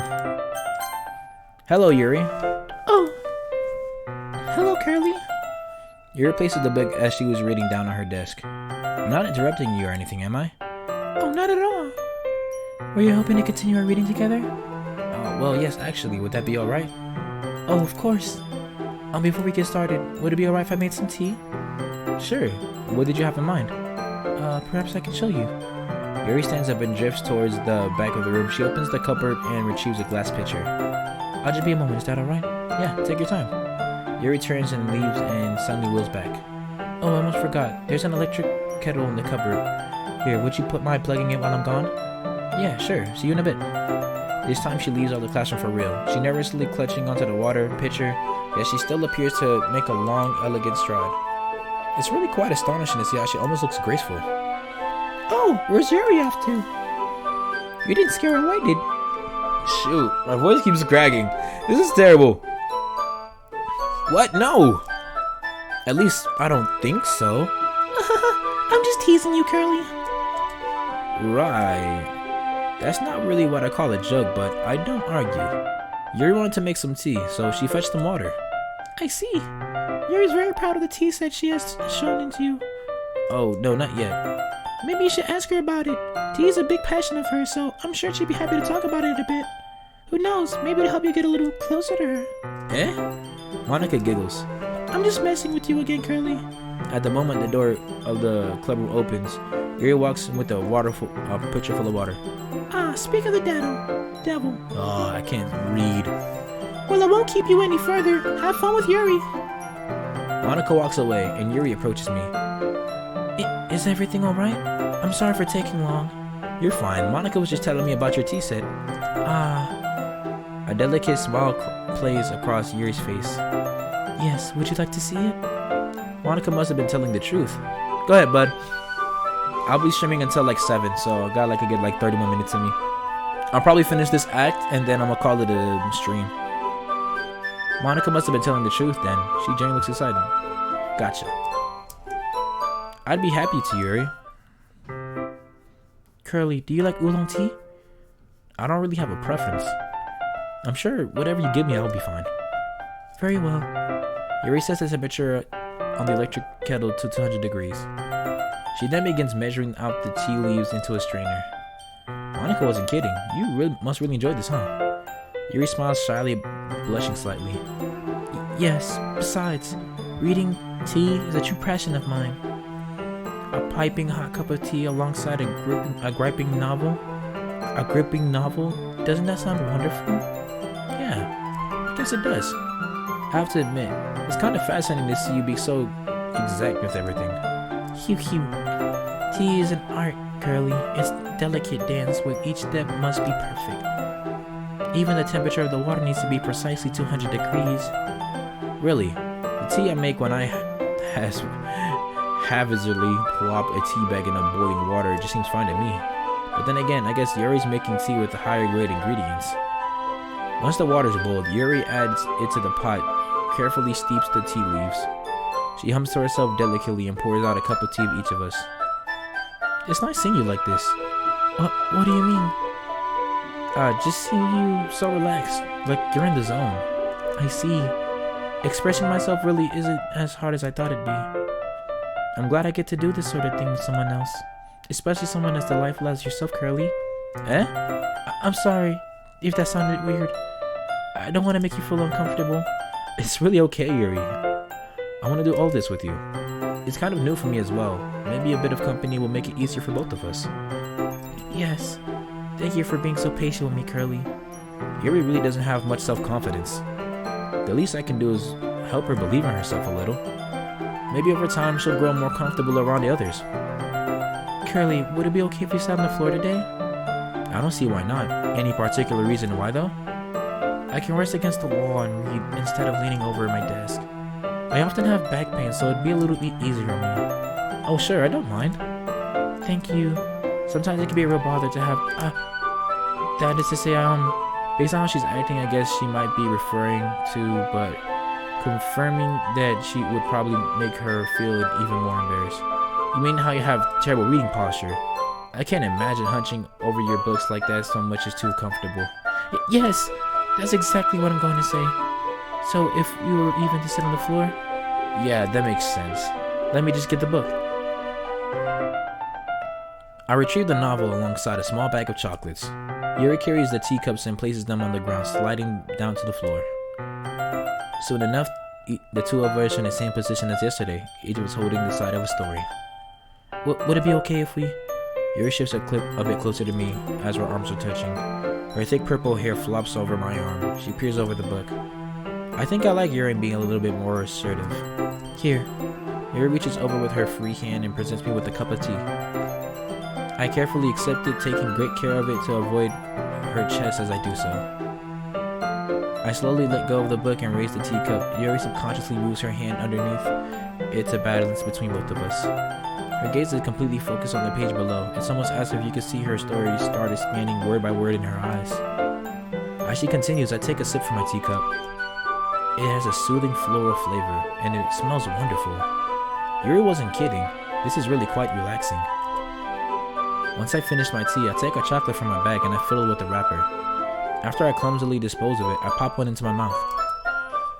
I got some chocolates here. Would you like one? Oh, I appreciate the offer, but I don't want to accidentally smudge the pages.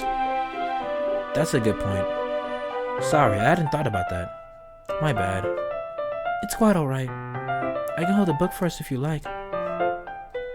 Yuri grabs the other side of the book and holds it between us. Before I know it, she's transfixed into the story again. I don't think she noticed her arms resting on top of my leg. I take another chocolate from the bag and raise it to Yuri's mouth. Without looking away, she parts her lips. I don't think she knows or realizes what I'm doing, but she's expecting it now. I have to follow through. I timidly place the chocolate in Yuri's mouth. As she continues to read, she closes her lips around it. Huh? Looks like she just realized what happened. What? Curly. Yuri blushed deeply, looking at me. Sorry. I wasn't really thinking. No. You were trying to make me feel more comfortable, right? Suddenly I feel really nervous. Yeah. I just thought you might like some. Yes. If that's the case, then I wouldn't mind another. If that's alright with you, of course. Totally! Yuri tries to look back at the book, but I can tell she's unable to focus on it. I can feel my heart trying to beat out of my chest. Things have gotten really tense. I reach down and take another chocolate, but this time Yuri's eyes meet mine. Was this how things supposed to go? Yuri doesn't look away. There's a soft pleading in her eyes as she's blinking slowly. I raise my arm. Like before, Yuri parts her lips. However, this time, it feels a lot more intimate. Her breathing is gentle and warm. My fingers as I place the chocolate in her mouth. Okay. Oh, I swear, Monica with that little silent movement, like, fuck. That shit surprised me. I'm not gonna lie. Okay, Yuri. Well, what do we have here? Ooh. Yuri jolts back. Sorry, I didn't mean to make things awkward. We do need to share our poems though now. Is that okay? Yeah, of course. Great. Let's get things put away and you can join us shortly. Yuri and I sit there dumbfounded. I guess I'll take care of the teacups. Yeah. Yuri picks up the teacups from the floor. I pick up the bag of chocolates. Without another word, the two of us clean up. I don't know if either of us will have the courage to bring this up in the future. Alrighty. So after that amazing exchange between me and Yuri, we're gonna start with Natsuki this time around because we already know she's gonna think we're impressing Yuri. I just hope she just takes it for what it is. Well, this is better than the last one, but I still don't like it. It's trying too hard to be serious. Huh? What do you mean? Poems don't need to be cryptic and deep sounding to be good. It'll just sound super dumb if you're stuck at it. Honestly, don't write like this until you're on Yuri's level. Natsuki pauses as she just realized something. Oh, don't tell me! You're just writing to impress Yuri, aren't you? What? No, I'm not trying to impress Yuri or anybody. I'm just writing. Yeah, writing exactly how Yuri would write. She would love crap like this. You know what? No. Natsuki shoved my poem back at me. I don't want to do this with you anymore. If you wrote a poem for someone else, then don't show it to me. Well, that just happened. I guess this was destined to happen. I never really understood what Natsuki tries to get out of me. At least she wasn't the girl I was trying to impress. Let's go to Monica. Hi again, Curly. I'm trusting that the club's been doing well for you? Same answers as yesterday. That's nice to hear. So how's the writing going? Alright, I guess. Just alright, No, I guess I should say it's revolutionized my world and brought color to my previous lifeless or life. Look at her face. She's not buying none of my bullshit, like at all. She's looking right through me, bro. She knows exactly what I'm trying to do. She knows that I'm not here for the poetry. She knows I'm not here for the literature. She knows I'm here for Yuri and Shirley Yurley. That is it. Yuri is why I'm here. I'm not here for no reason. And she sees right through my soul. Like she's not accepting no bullshit answer. Well, I say that, but the club is if not the poetry, really has made my days more interesting. Okay, can't with the sarcasm, mister. At least you're not hating it though, right? Nah, it's been an interesting experience at least. It gives me a new hobby to do. Well, that was a good save. I'm not gonna lie, that was a W move. W talking. That's how you throw them off your tracks. You gotta sweep up the dirt. You know what I'm saying? I'm happy that you're applying yourself at least. Maybe soon you'll come up with a masterpiece. I wouldn't count on that. You never know. Wanna share what you wrote today? Sure, here you go. I give my poem to Monica. Pressurized, I float there, in vast hollow emptiness, large but small, grandiose and overwhelming. Yet I dust mote, drifting, meandering, carried along an endless void. But then I realize, my eyes open, bloodshot, my mouth opens, gasping for a breath. Is this crushing, suppressing, restraining, boundless, everlasting, suffocating vacuum of torment? Atmosphere, Pascal, tore, screaming with no mouth, stretching, restraining, unrelenting, clawing with no nails, disintegrating in a suffocating poem of absence. I'm so fucked up from the last game, I'm still expecting a jump scare, bro. Like always, I'm always expecting some weird shit's gonna happen. I know it's not.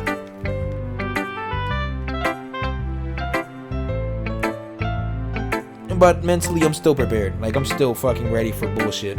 I'm so ready for fucking bullshit.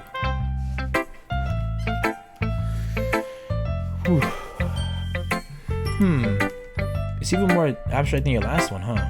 Really a free form, if that's what you call it. I guess it's just the way I write. I'm sorry if you don't like it. I never said that. They're just kind of the things I've never really seen before, I guess. The other girls don't do stuff nearly as much as you do, at least. Yeah, you could say that. They're a bit more traditional when it comes to their structure. But I kind of like playing with my space on the paper. Choosing how to space your words can totally change the mood of your poem. It's almost like magic. The way I wrote the lines really short to make them feel like they're trying to speak over the noise. It fragments everything. It leaves a dissonant tone with the reader. I see.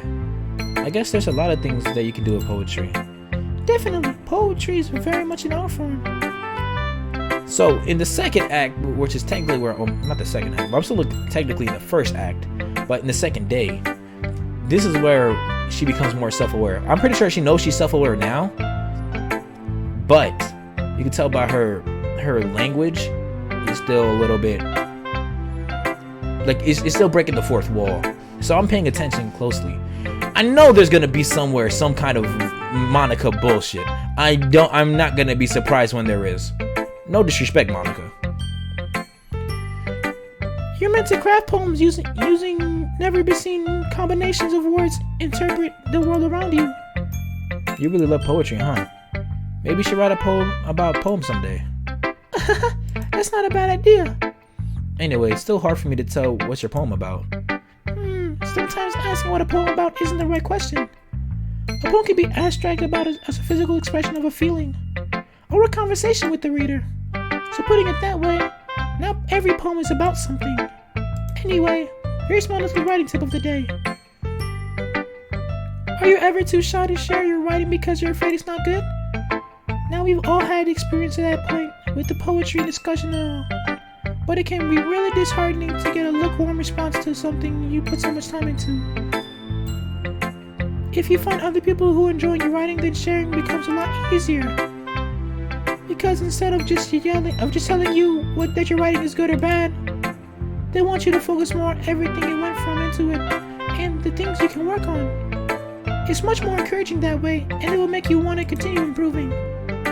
Yeah, it definitely is more helpful in general getting real criticism and feedback rather than just empty words. I guess I've really hit the mother lode with the literature club. That's my advice for the day. Thanks for listening. Sayori. Ooh, I really like this one, Carly. Better than yesterday's, huh?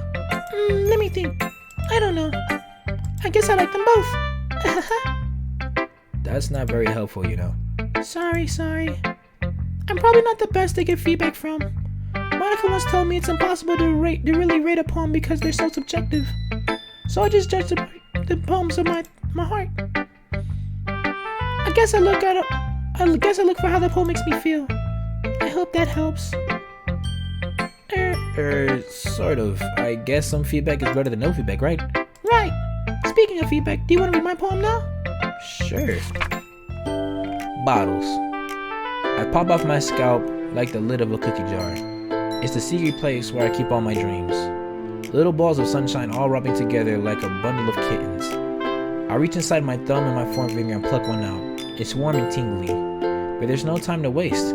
I put it in a bottle to keep it safe. And I put that bottle on the shelf with all the other bottles. Happy thoughts, happy thoughts, happy thoughts, happy thoughts in a bottle, all in a row. My collection makes me a lot of friends. Each bottle is starlight to make amends. Sometimes my friend feels a certain way. Down comes a bottle to save the day. Night after night, more dreams, friend after friend, more bottles. Deeper and deeper my fingers go. Like exploring a dark cave, discovering the secrets hiding in the nooks and crannies. Digging and digging, scraping and scraping. I blow dust off my bottle caps. It doesn't feel like time elapsed. My empty shelf could use some more. My friends look through my locked front door. Welcome back! Finally all done. I open up and in comes my friends. And there they come in a hurry. Do they want my bottles that much? I frantically pull from the shelf, one after the other, holding them out to each other and each and every friend.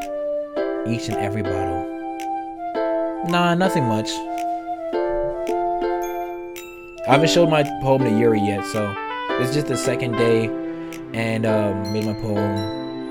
So just showed it to everybody. We read together. That's all. But every time I let one go, it shatters against the tile between my feet. Happy thoughts, happy thoughts, happy thoughts. In shards all over the floor. They were supposed to be for my friends who aren't smiling. They're all shouting, pleading, but all I hear is echo, echo, echo, echo, echo inside my head. I'm so ready for Monica bullshit. If anything Monica bullshit comes around, I am mentally prepared for it. Just in case. Just in case. Because she did, based on her poetry, I know she's still self-aware. Wow, Sayori. I'm trusting you. You have all of my trust. I didn't expect this at all. Did you really write this? Of course I did. Remember I said I'd write the best poem yesterday? Well, here it is. After all, Monica taught me a lot. I've been really in touch with my inner feelings recently. So what's this poem about?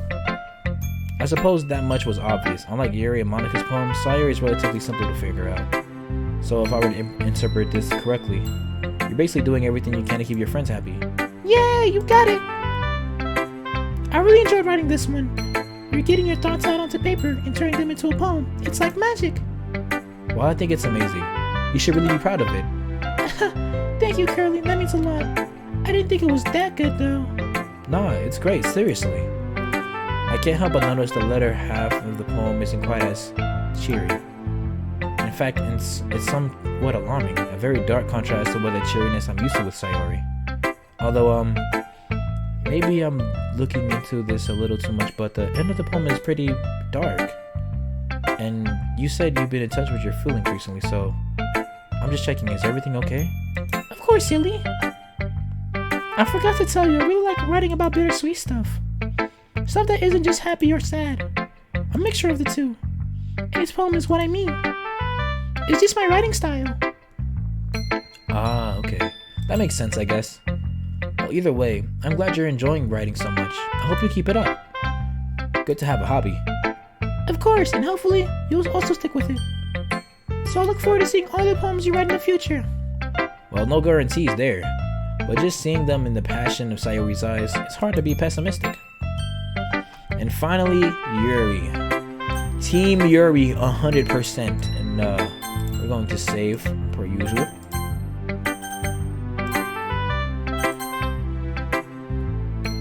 Let's see what you've written for today. Yuri stares at the poem and a surprised expression on her face. Do you like it? Curly, I'm stunned. How is it possible that you've already this skilled at writing? It was a day ago, but I was trying to give you advice and now you've already seemed to master it. Perhaps you're a good teacher. I really took your advice to heart and tried to compose a great piece with that in mind. Yuri visibly swallows. She coils a slender of her lock around her hand around her fingers, twiddling it nervously. You thought of me? Sorry, was that weird? No, I am... how do I word this? It's fine, take your time. Yuri breathes and collects her thoughts. I know that Yuri likes to think before she speaks, so I offer that patience to her. My apologies. I'm not used to this sort of thing. Having someone value my opinion like that. I know I might sound foolish, but the fact is, I was able to inspire you is incredibly humbling. And I suppose in a way, it just makes me really happy. Wait, surely you shared writing with others before, right? Yuri shakes her head. Seriously? You're really talented. So I would have thought you showed your writing to others. I primarily write for myself. And besides, I highly doubt people would seriously enjoy my writing. Do you really think that? Yuri nods solemnly. You really haven't shared it with anyone else? Not even your close friends? Yuri doesn't respond to that, and I wonder why. Anyway, could I look at your poem now? Yes, of course. If you really want to see it. What's this? A whimsical tiny series friend sleeps along an amber book and dreaming about a Sangin. Oh, I can't read any of this shit. Time for Google.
Well, I'm never doing that again. All I see is just dead Yuri everywhere. That shit was not a... We're just gonna have to thug this shit out, no bullshit. Dreaming about a Sangin day where mission, slender, composed, play. She beckons me, her hand expands, piercing pupils already trend. Azure channels bend and twist, cautiously held above the whistles. However, she finds her advances shunned, always crackling, always stunned, never able to draw the lance. Across my she's even danced. Perhaps it would be for the best if I laid down to rest. Whilst I've been given in to painful pleading from within, I think that I might be smart to save the song of fumbling heart, lest tears make me dizzily fall. And answers her violet call. I am still like, original Doki Doki's got me so fucked up that I'm just, every time I look after a poem, I'm just ready to see fucking Yuri crazy eyes, and I'm just so mentally prepared, bro. Like, this is not even like because I know the game. You told me that the game is just chill, but it's just like the trauma, bro. I was screaming my lungs out at that moment after every poem because I never knew what was coming, and my mind has got accustomed to hold that just in case. God, that game really fucked me up. I'm not gonna lie to you. I felt a bit guilty after yesterday's argument with Natsuki. I wanted to experiment with my style more. Hopefully it's not too confusing. No, it's fine. Even if it's a bit more involved than yesterday's, I still like it. I'm noticing a lot more symbolism as well. I don't want to assume anything, but the tone of this poem, I'm not sure how to describe it. Yes, I really wanted to test my abilities in creative expression. I didn't go too far, did I? No, it's really good. I just don't know if I'm good enough at this to deduce the meaning. If I had to explain about it, I'd say it's about a closely guarded secret. I imagine everyone has a little bit of something like that. Something they're forced to keep to themselves to fear ridicule. It's nice to be able to write about this sort of thing every now and then. If it's something you enjoy doing, wouldn't you write about it more? Well, if it's not that simple, it's something I'm uncomfortable talking about. I'm not sure what people understand. If anyone were able to find out, well, I guess as long as it's not hurting anyone, people shouldn't pry. Do you think so? Sorry, I was just thinking of something. It's a good point though. The best I could do is embrace my own weirdness, right? Otherwise, I think I'd hate myself.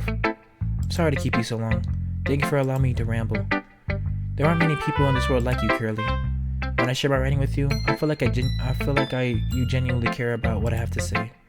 It's nice having someone who listens. It might be a bit much to say, wouldn't it? It's just, I'm not really used to it. I'm rarely comfortable about my own writing, let alone with the idea of sharing it. But with you, it just feels so easy. It's nice. Thank you for helping with that, Curly. It's nothing, really. Yuri shows me a genuine smile. A newfound sense of self-confidence seems to sparkle behind her eyes. If only just for one moment. Okay, everyone. We're all done reading each other's poem, right? Actually, Natsuki and I haven't shared yet. Uh-oh. I can feel the storm sharing. Yuri hesitantly approaches Natsuki, who isn't meeting her eyes. Is he still angry with Yuri? It wouldn't be out of character for her to be. Although, judging by Monika's always anxious expressions, I feel like something else is amiss. Sorry, Natsuki, if I may. How about we do this tomorrow instead? I am not feeling well. It's my time. Oh, that's wild. I can practically see Monika internally facepalming. Natsuki must have forgotten the club isn't all girls anymore.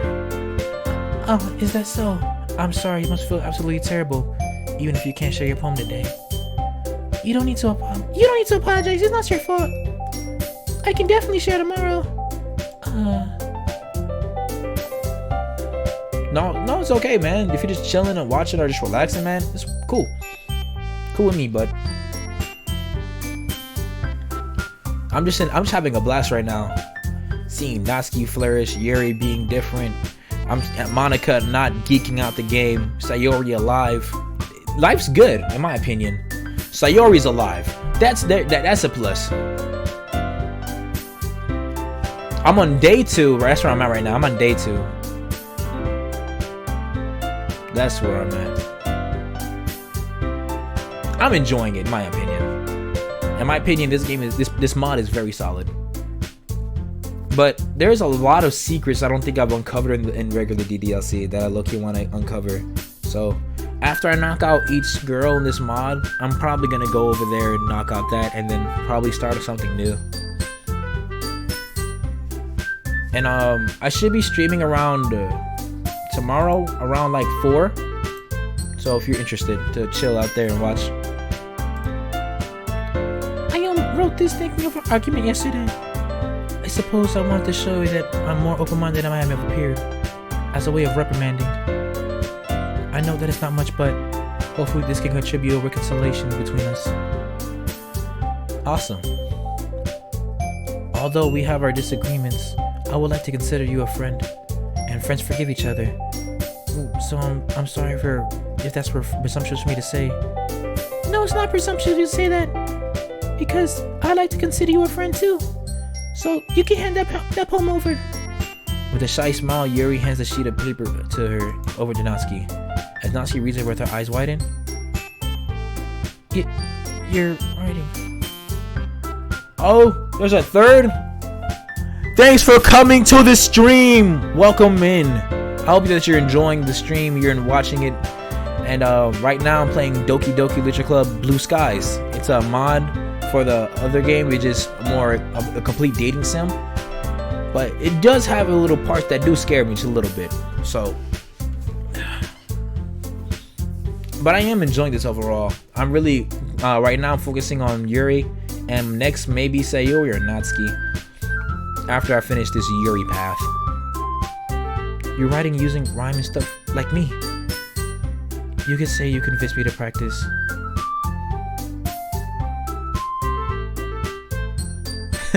Thank you. There was 4 people earlier I saw for a second, but like I said, I'm just enjoying my time. You could say you convinced me to practice adding more lyricism to my poetry. Natsuki looks like she's speechless for once. Thanks, Yuri. It's awesome. There's really no need to thank me. Well, I'm really glad I got to know you, and I'll definitely have something that'll knock your socks off tomorrow.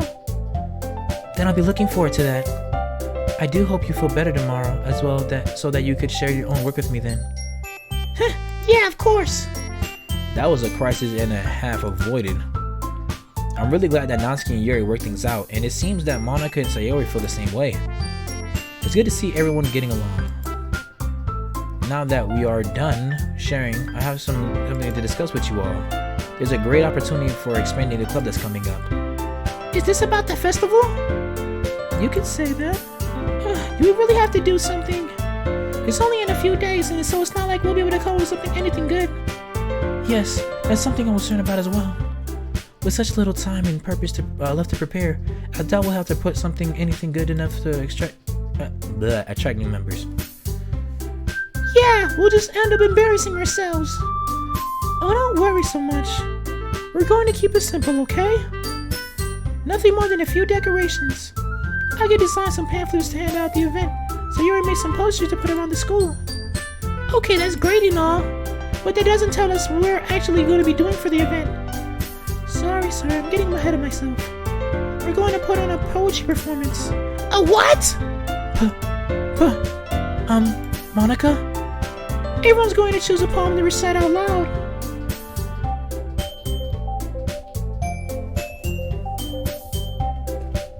Imagine you're in a club, and now you have to recite the poem that you've made.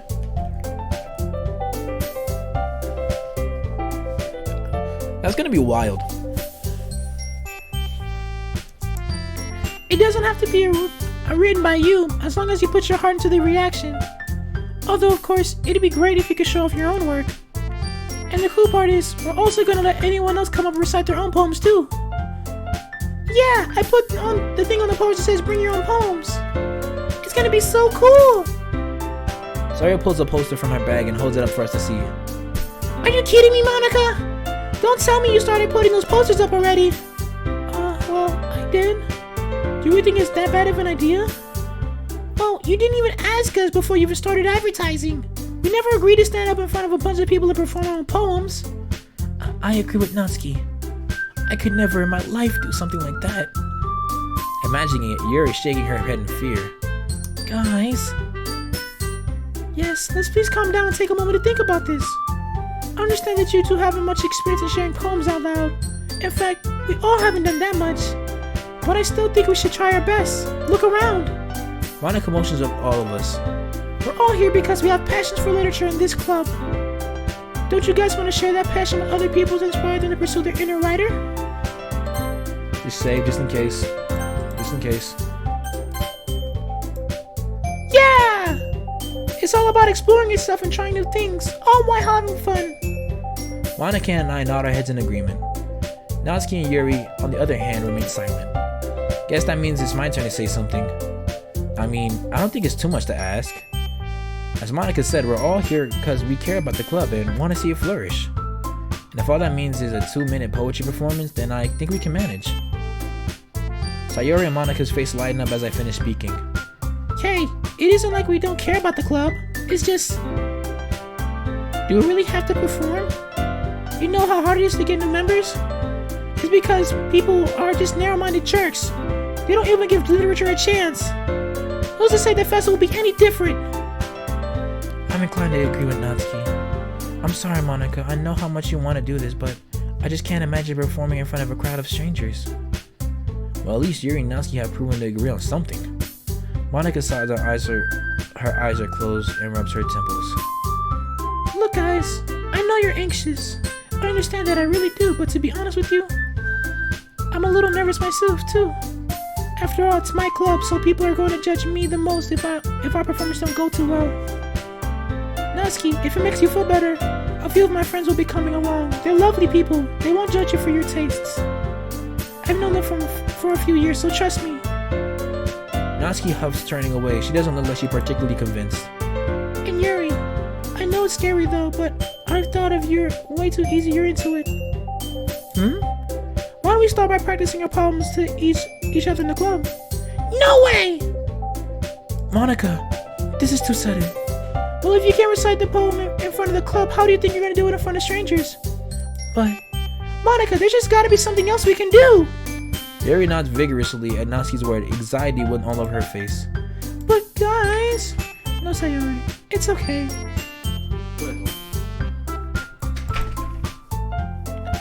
If you guys really think you can do better than a poetry performance, then I'll gladly go along with an alternative. So, any ideas? An awkward silence fills the room. We all glance at each other anxiously before saying Sayori finally speaks. Ooh, we could... Sayori stops and thinks to herself for a moment. Wait, no, never mind. That wouldn't work. Once again, the room falls silent. Well then, I guess we can't come with something different after all. Monica laughs, attempting to ease the tension in the room. I know you guys might not be the most on board with this idea, but I think it's our best option. Please, guys, please. Can you stop pressuring us? I'm honestly surprised Natsuki's putting up with us. I'm very bad at reading. I apologize. I'm honestly surprised with Natsuki putting up such a resistance. I know she is a little hot-headed, but even still. I'm not pressuring you, Natsuki. Both of them have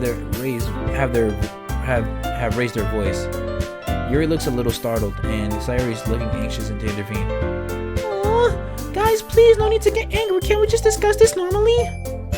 Monica reflects Sayori's words, looking a little ashamed of her outburst. I'm sorry. I didn't mean to raise my voice. It's just the festival's important to me, that's all. Ever since I created this club, I've always wanted to show other people. Natsuki, Yuri, I imagine you were both a little apprehensive when Curly joined, right? After all, he was an unfamiliar face. She smiles warmly at me, but look, he's integrated really well.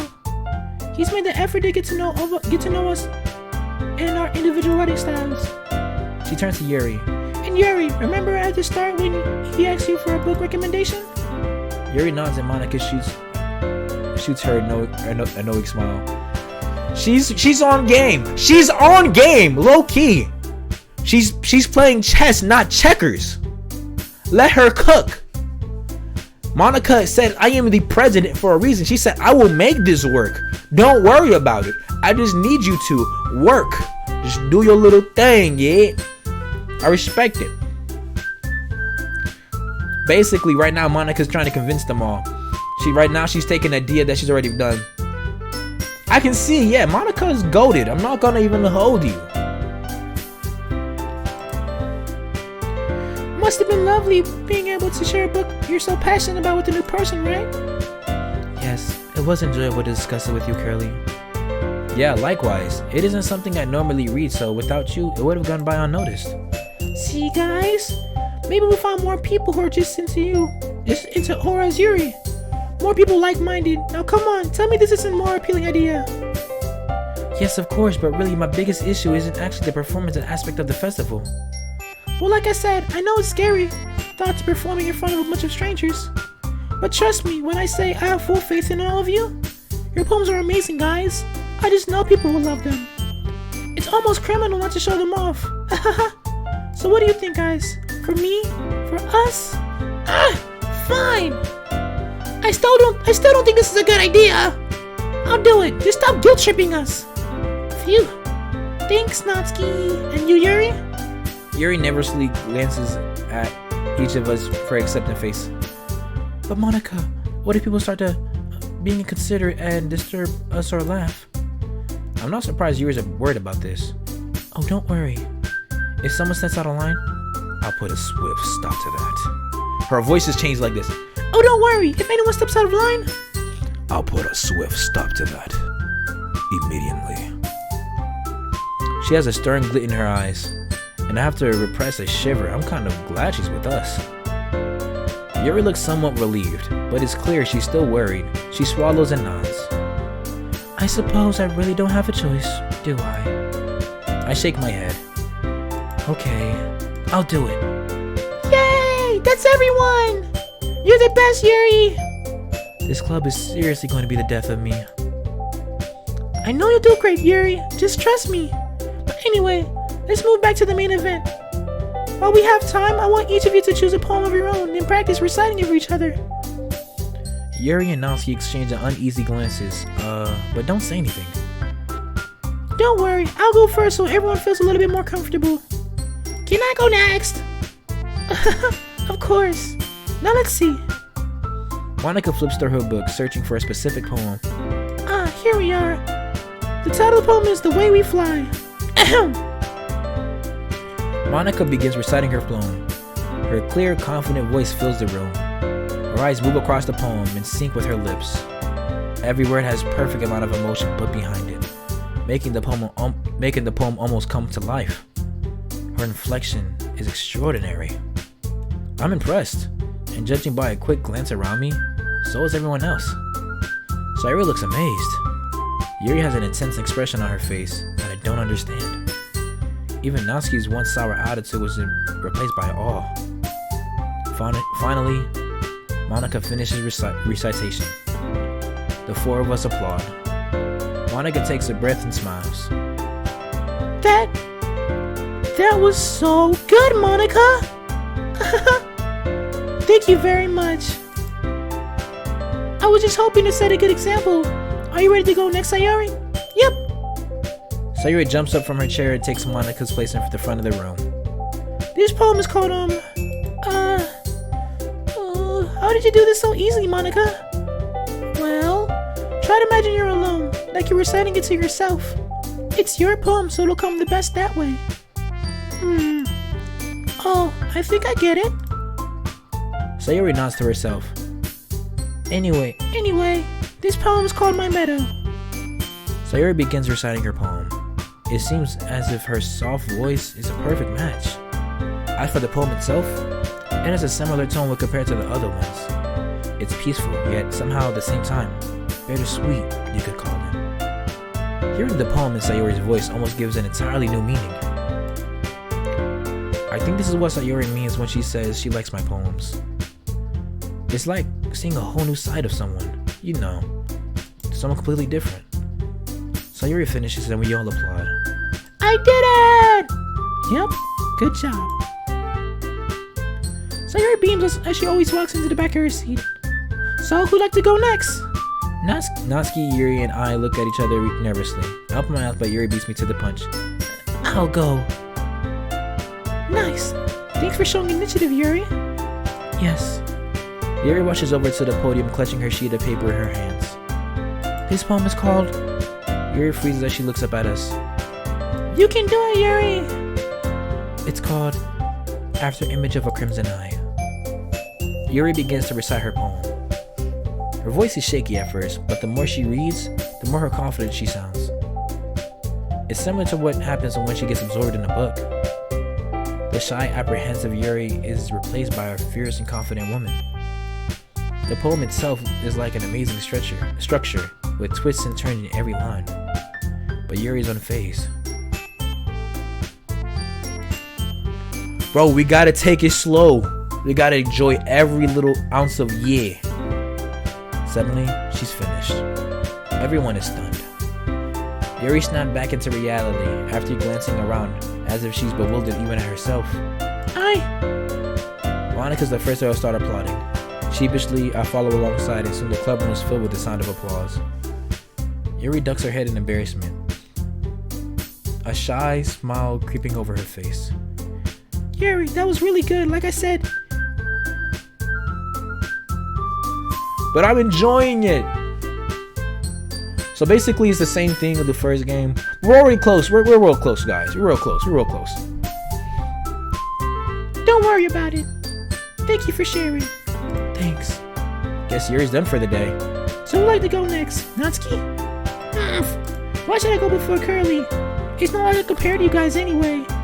Might as well let Curly lower everybody's standards before I go. Natsuki! Monica hastens to chastise her, shooting her a sympathizing look. That was kind of rude, don't you think? You should apologize to Curly. Natsuki's face turns red as the girls all look at her. I decide to spare Natsuki from the embarrassment. Hey, it's really no big deal. I'll end up going at some point anyway. Might as well do it now. Thing is, I don't have much of a selection to choose from. So I guess I'll go for the one I wrote for today. I stand up and everyone's eyes meet mine, making me feel terribly awkward. I take a deep breath. In my head, I repeat myself. Advice Monica gave me to Sayori. Try to imagine yourself like you're reciting to yourself, alone. My house is the first thing that comes to mind when I think of being alone. The scene rapidly develops in my head like I'm reciting a recent memory.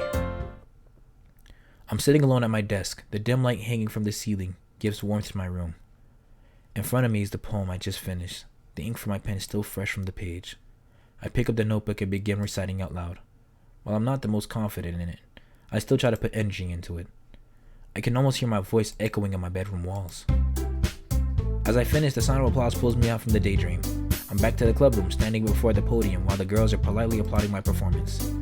That was good, Curly. I guess. We're just gonna save. I feel like it might close out just in case. Oh, don't be so hard on yourself. I don't think it's your writing abilities, but rather the lack of confidence that weighs you down. That's something that I prove over time, though, so don't worry. Yeah, okay. Thanks. Alright then. That just leaves you, Natsuki. Yeah, I'm going. As she says, Natsuki begrudgingly gets out of her seat and makes her way to the podium. This poem is called...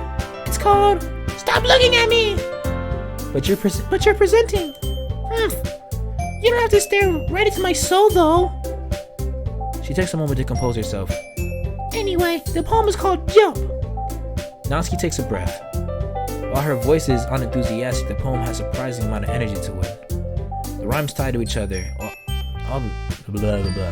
The rhymes tie in each other seamlessly, creating a flow that moves the poem along at brisk pace. The words seem to bounce up and down with the rhythm, making the poem come to life.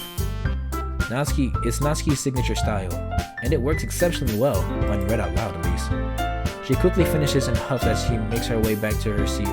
We applaud. See, that wasn't so bad, was it? She stares at her poem blankly for a few seconds before replying. Easy for you to say. You better not make me do that again. Well, that's what we're gonna be doing for the festival, so do you at least feel a little bit more confident to do in front of the crowd? I guess. Not like there's any other choice. And I guess it'll be easier doing it in front of other people. I can just put whatever I face when I'm with strangers. I don't care about what they think of me. But when it's for my friends, it's just embarrassing. I still hate the idea that we have to perform. She mutters the last sentence under her breath. The others probably didn't even hear it. I knew Natsuki was stubborn, but this is a whole other level. However, it does look like she's going to get along with the performance at the festival. Well, at least for now. Since she's basically outvoted and can come with another idea way. Bro, I'm trying my best, bro. Really? That's a surprise. For me, it's the other way around. Having all these people looking at you, judging you, think about it. I can relate to that. Yuri murmurs quietly. The thought of so many eyes observing you, every move, all at once. She trails off, shaking her head. Well, that's just how it is, so... Natsuki sighs in frustration. Well, I guess in that case, you won't have much to worry about for the festival. Speaking of which, I want to thank you all for performing. It might be difficult, but for now, we have a general idea of what it'll be like. We'll be able to prepare ourselves. Make sure you pick a poem up and show them to me by tomorrow. I'll need to know so I can make pamphlets over the weekend. I should probably find a decent poem to write. I know you'd prefer if we use our own poetry, but I'm probably going to pick a poem from a poet or that I like or something. Whatever makes you feel comfortable, Curly. I'm already pleasantly surprised that you're putting all this effort into the club. Low expectations, huh? More like any effort put makes me happy in general. Monica smiles at me, then turns to me and smiles at everyone. Thank you to everyone else here. Thanks for going along with these last minute plans. Anyway, I think that goes for it for today. Let's try to write poems for tomorrow, okay? I know the festival's coming up. It has been working out nicely for the past few days. I'd like that to continue. Tomorrow we'll finalize who's doing what for the festival, and then we'll have the weekend to prepare. Remember, we have till Monday. It'll be so much fun, I can't wait! We all stand up packing our things, however, Monica's voice stops us. Oh, and guys? She pauses, twirling a stem of her hair. This club truly does mean so much to me, and I really appreciate what you guys are willing to do it. You guys are the best. In typical fashion, Natsuki rolls her eyes. Yuri smiles timidly, while Sayori wears a heavy smile, a hearty smile. Let's just get this over with. I hope we don't regret this. That's okay, Monica. Nothing to thank for us. We really appreciate what you made us for us. Yes, I agree. Monica is very sweet.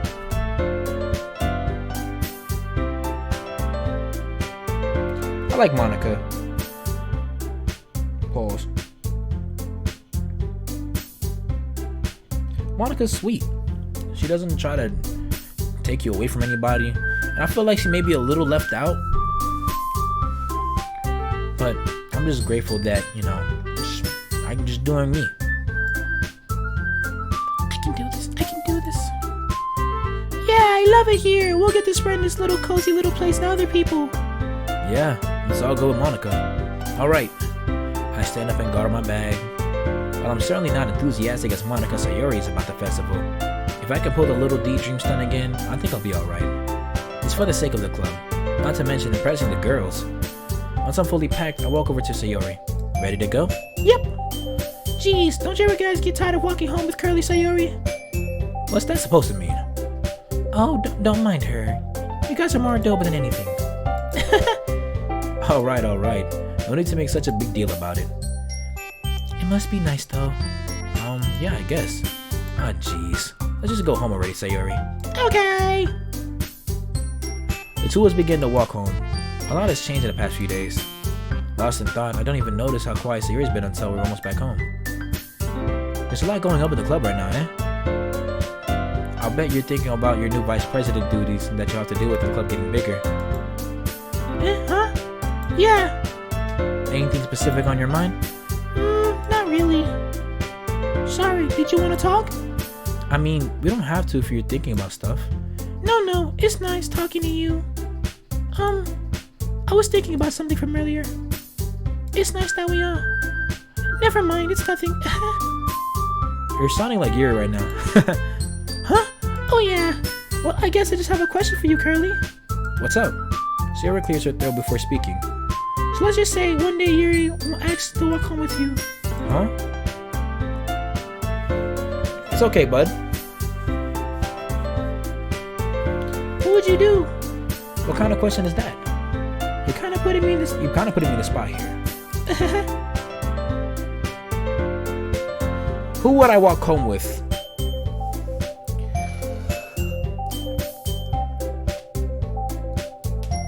Indeed I am. I'm gonna stream around probably around 4 tomorrow. Should I choose Sayori or should I choose Yuri?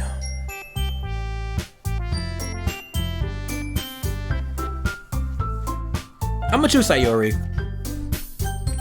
Don't get me wrong. I would love to walk home with Yuri, but I feel like I shouldn't change my daily routine. So I'm sticking with Sayori 10 toes. Sayori, I'd walk with you, of course. Sayori. Oh, it's too late. I already changed it. It's too late. It's too late. It's too late. It's too late.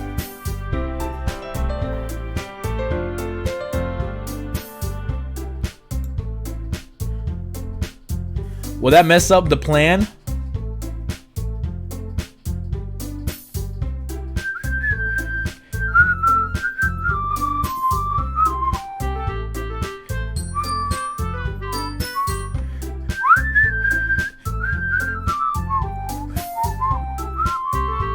I'm sorry, that shit is so hard. Will it mess it up? Will it mess it up? It'll be fine. It'll be fine. It'll be fine. It'll be fine. Saria pauses for a moment. She glanced at me from the side before turning away. But she's so beautiful and smart. Jeez. Why me? Her reply surprises me, and I'm not sure how to answer or what she wants to hear. I already see her. See you, bro. I already see her in the club every day. Besides, you always seem really like going home together. I wouldn't just ruin that for you.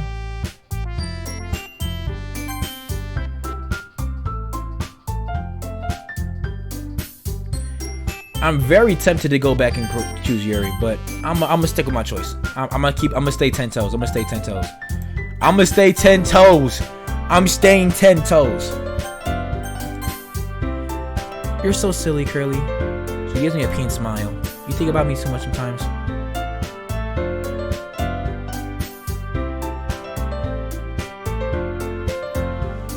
I'm probably gonna get to this poem spot and then leave from there. You think about me too much sometimes. Yuri would deserve it if she wanted it. So, Sayori, I've already made up my mind. I really can't figure you out sometimes. Sorry. It's too late. I already saved. I stay 10 toes on my decision.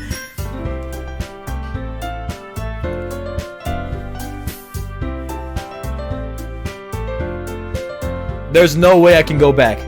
There's no way. There's no way. Look, there's no way.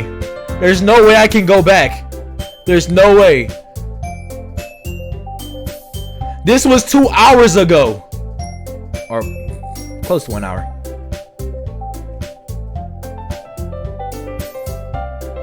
It's too late, bruh. We're gonna have to. Will it mess up the plot? Will it mess up my Yuri land?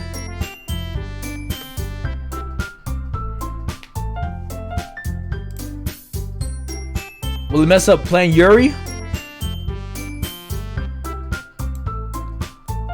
If it doesn't affect it too much, it's fine. I just hope she doesn't kill herself. That's all I'm hoping for. See ya.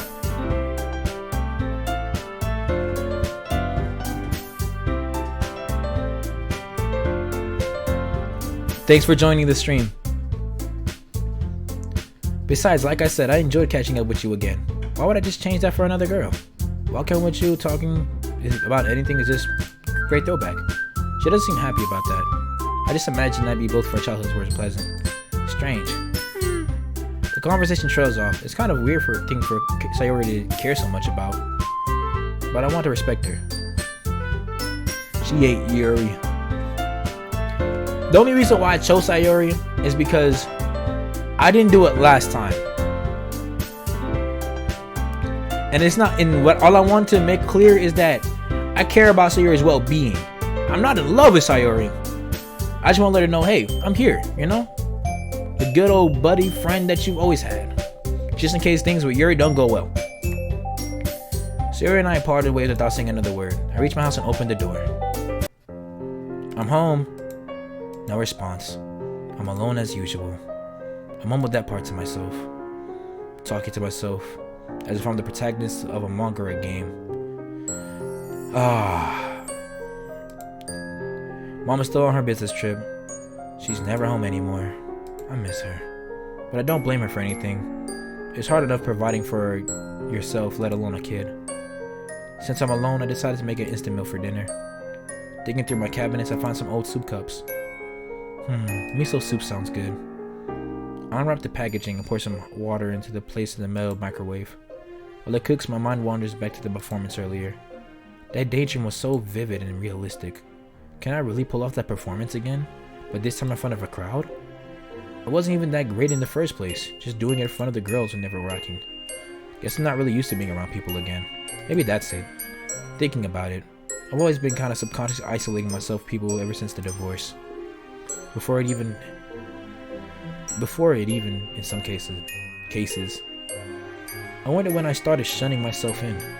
Maybe that's part of Sayori and I drifted away over the past few years. It wasn't intentional or anything, it just happened. At least I don't think it was intentional. But I'm glad I got to reconnect with her in the literature club. It's giving me something to do. Something to look forward to other than isn't video games or anime. Talking with the girls has made me feel more appreciated. It feels nice. That's something that's been missing from me ever since the divorce. Maybe that's why Sayori feels like walking home with me. Makes me feel appreciated. Sayori. The more I think about it, the more connected, more concerned I feel I get. She says some pretty weird stuff. But I guess people just have their off days. Maybe she's just changed a little bit over the years. Pretty normal, right? I like to think I'd be able to tell if something was up with her. Although given our recent distance, I'm not sure. Sure, we started talking again, but there's a lot of lost time. Maybe that'll change. And we'll go back to how we used to. Beep. I hope. Hey. Hey. Hey. Hey. Hey. Hey.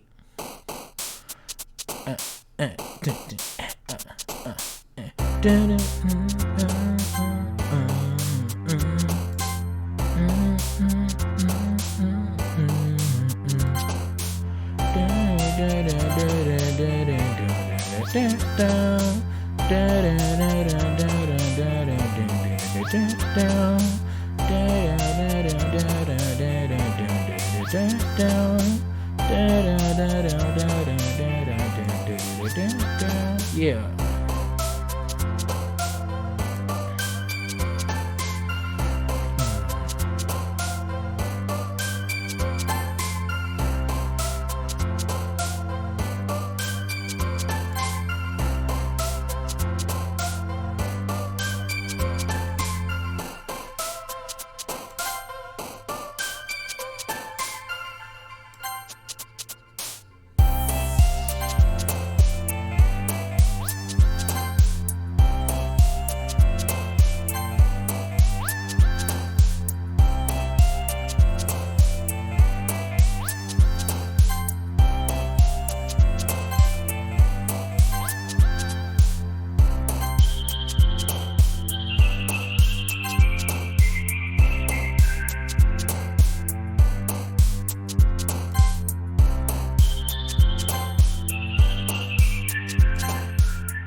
I just want to say, no matter how this story ends right here, or where it goes from here, I stay 10 toes.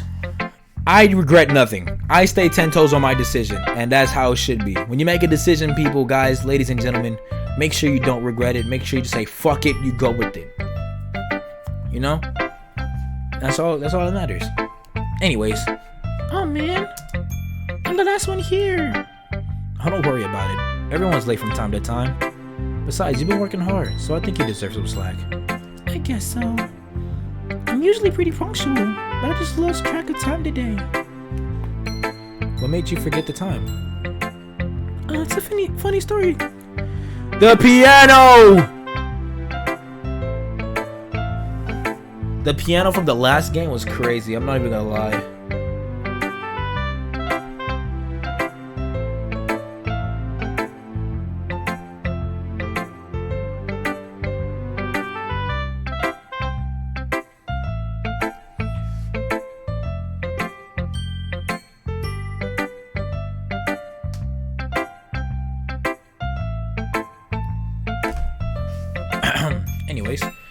back to what I was saying. My apologies. I was getting a little message from my job.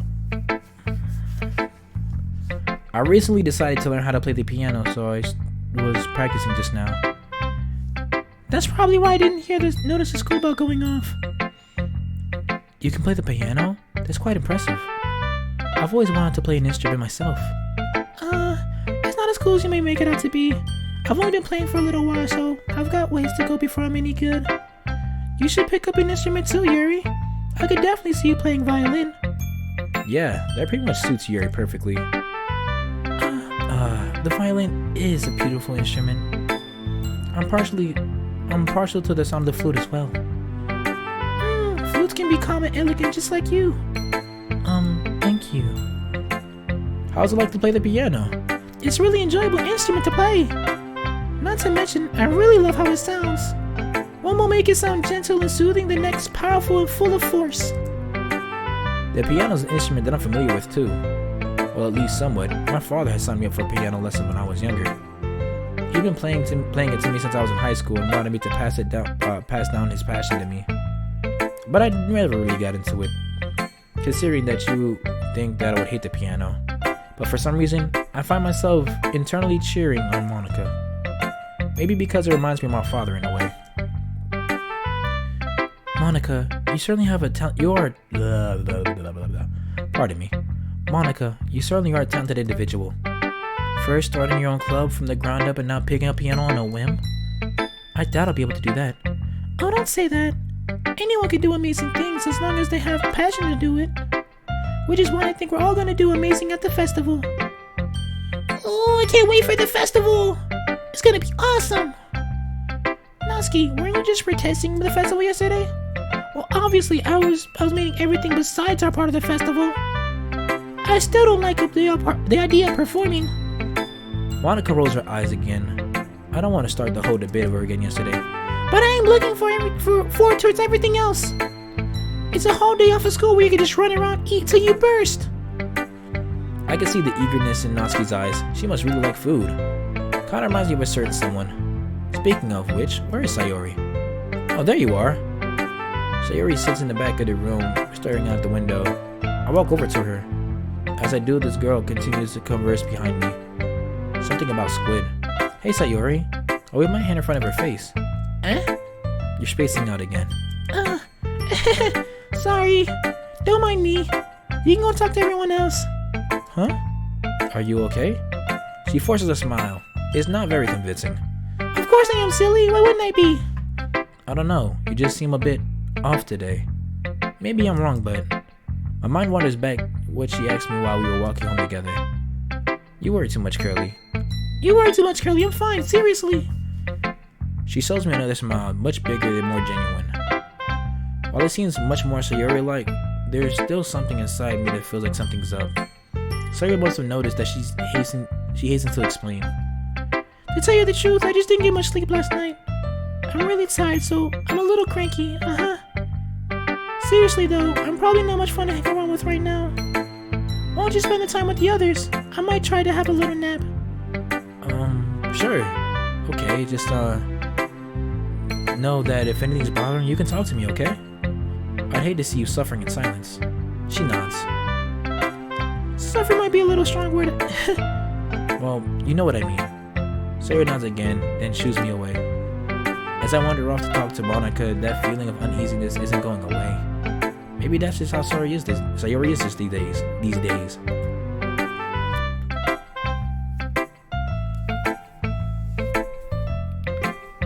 My lord, my lips are chapped.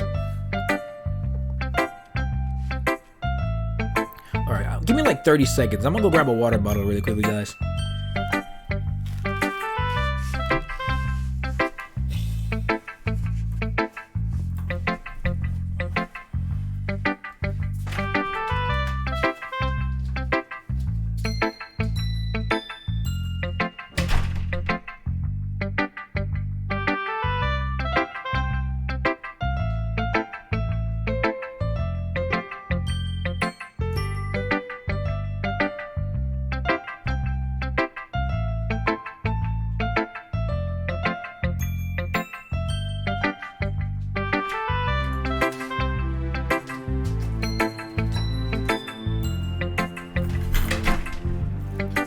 returned with the water bottle, as I promised.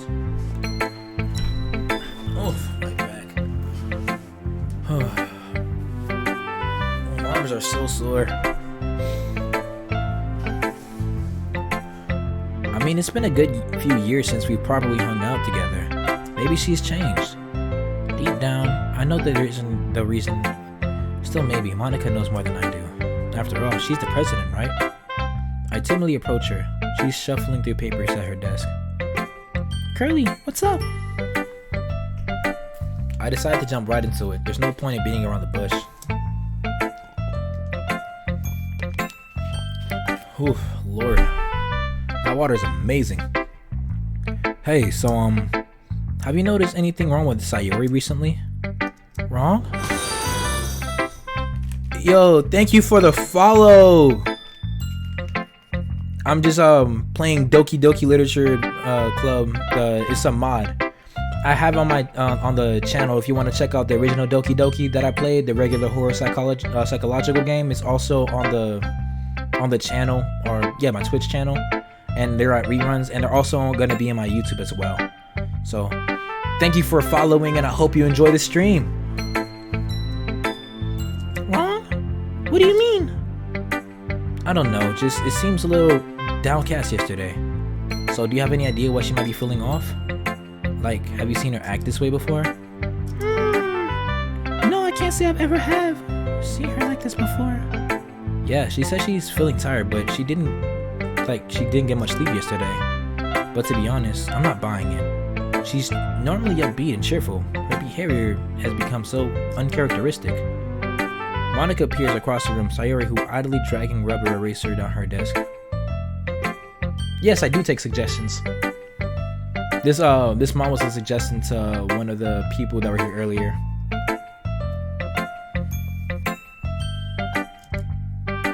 Wait, didn't she say she was gonna try and take a nap? Maybe there is something on her mind. My question is, though, why are you asking me, Curly? You surely know her longer than I have. Yeah, well, you spent more time around her recently than I have, and with the club and all. I guess so. But I've never seen her dismiss me. Maybe she didn't exactly dismiss me, but it feels like she just wanted me gone. Sorry, I'm just concerned for her, you know? I just wanted to ask if you knew anything, that's all. No. I appreciate you coming to me. It's really sweet how concerned you are for her. After all, it's important to me too. I mean, I'm also friends with her. And I also care about the well-being of my club members, you know? Maybe I'll try talking to her myself. Are you sure that's a good idea? She seemed like she wanted to be left alone. Are you sure? I know you've known Sayori for longer than I have, so perhaps you're right. Still, it's worth a try. Also try to talk to her about what she wants to do for the festival. Oh, alright. Fair enough. I just hope she's more receptive than she was with me. Monica pauses, studying my worried facial expression. The warmth of her smile reflects in her eyes. You really care about her, don't you? From what I can gather, you've been best friends for a while. Yeah, we've been childhood friends for as long as I can remember. Although before I joined the club, we had been drifting a lot. I hate thinking that she's been like this before without me around to help her.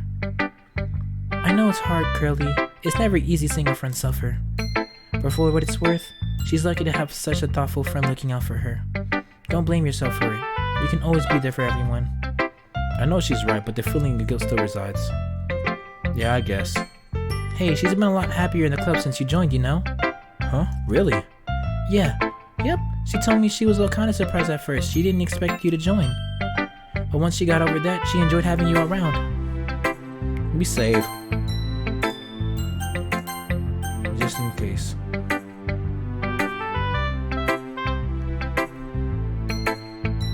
Ooh.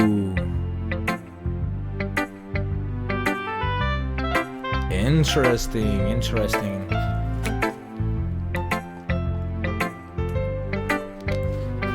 Who knew Doki Doki has so many mods? I surely didn't. Best friends as a ghost. Is it a horror mod or what kind of mod is it? Is it just a regular mod? Or is it gonna like apply to the story of, or is it gonna make a whole new story around like what's going on?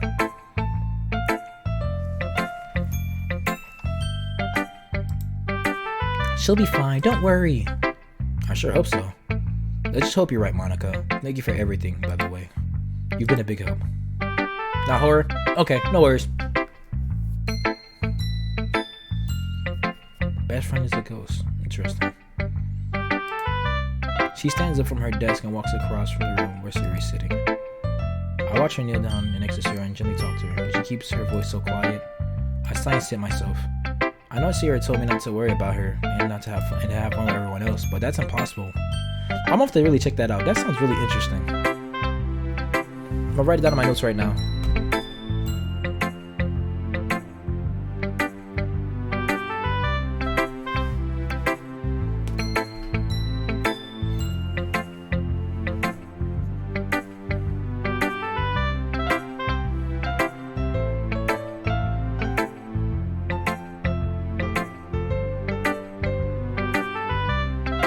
Doki.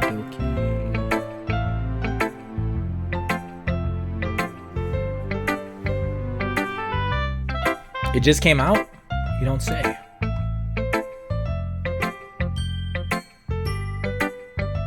Oh, SOS Brigade? Interesting.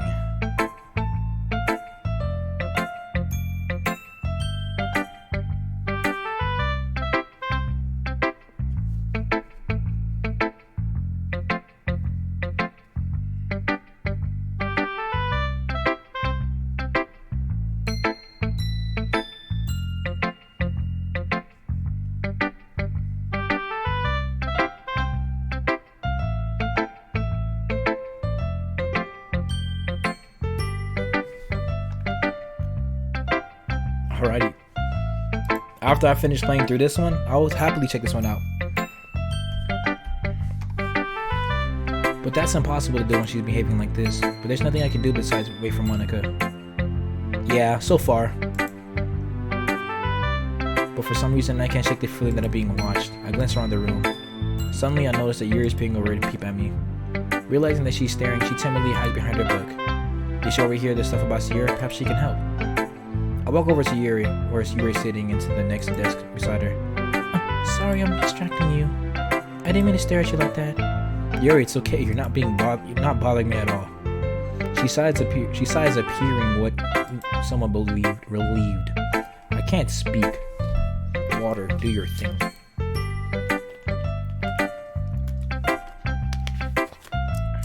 Well, I couldn't help but notice you're in deep thought. Is there something on your mind, Curly? Well, yes, actually, but how could you tell? She gently flicks the page in her books back and forth, rubbing her fingers gently across the corners. I'm usually alone with my thoughts, so I know what to look for. Not that I was specifically watching you or anything. Oh dear, I hope you don't think I'm weird for this. Don't worry about it. I think you're being so perceptive. It's kinda cool. Perhaps you could help me with something, Yuri. Your curiosity piqued as she folded the pages we're reading slightly marked for later, then shuts the torch toward me. Are you sure I'm the right person for that? I do. You seem to have your head on your shoulders. I do. You seem to have your head on right, so you'll probably be great to give me some advice. Well, I'll do my best, I suppose. Okay, so I guess the main issue is actually, have you noticed anything about Sayori? Sayori? She glanced over to Sayori, who's totally oblivious to what's happening around her. Yeah, things just getting really different, you know? Like she's not herself. I tried to ask her about it. She just told me she was just tired, but I'm not sure. Yuri idly taps her book in her fingers, apparently thinking things over. That must be quite worrying for you. I'm sorry she's not feeling well. Forgive me, this isn't my appropriate question, but do you mind asking me how long you've known each other? Gosh, as long as I can remember, really. We hung out a lot as kids, but as we got older, we kind of drifted apart. Since I've been coming to the club, though, I've had this opportunity to spend more time with her. Yuri nods comfortably. Okay, well, perhaps she doesn't feel comfortable with sharing what's ailing her. That's not to say she doesn't think of you as a good friend. You just have to... Oh, forgive me, this sounds too harsh. I place my hands on Yuri's shoulder and tense up for a split second before I please her. Yuri, trust me. If you were bothering me, I'd tell you. You need to stop applauding so much. It's really okay. Sorry, I I let out a soft laugh. She's very sincere and it's quite endearing. I understand where you're coming from though. Perhaps I'll need to work up my way to that level of connection with her again. Yuri folds her arm and tilts her head to the side of the desk, allowing her violet hair to droop over the desk. Curly, have you heard the proverb about the 3 masks? Yeah, basically the mod is you get to play through all the relationships through like an actual sim game. Supposedly. So right now, my main goal is Yuri, and it seems that there is some NSFW workings in it too, if you can get there. But I hope I don't. So I just continue to move easily. I don't think I have. Well, try to put it simply. Every person has 3 different faces.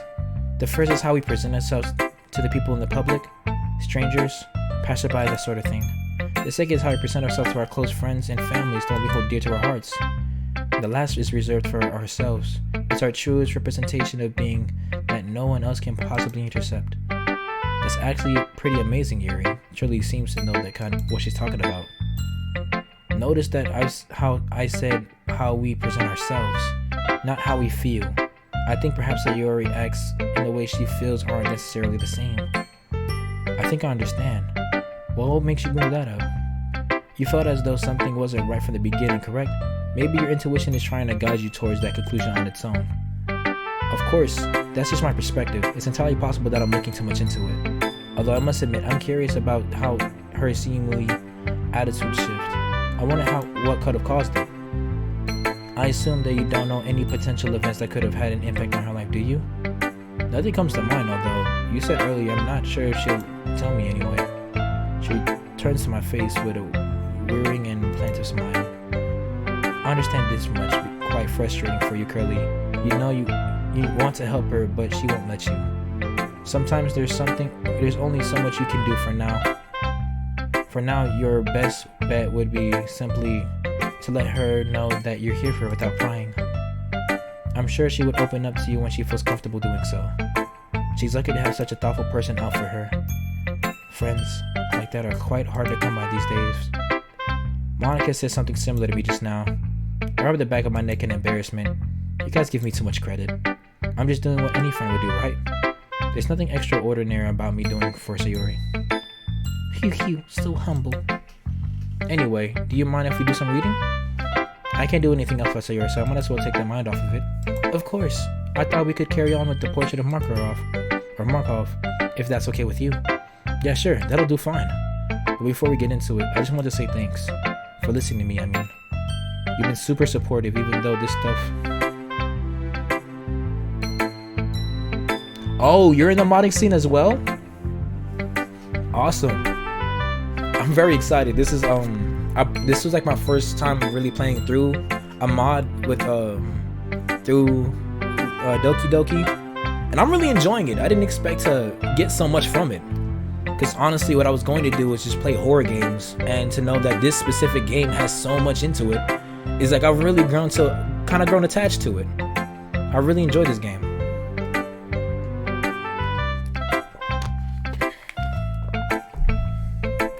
Yeah, I was kind of sad to leave it at first, and when I found out there was mods, and now there's another one to play, it just makes me happy. So that means I just get to practice being around my 3 favorite 2D Doki Club girls for a little bit longer. So I'm enjoying it. You've been super supportive, even though this stuff doesn't really have anything to do with you. So I really appreciate it. You're a genuine person, Yuri. Not to mention, you got a cool taste in literature.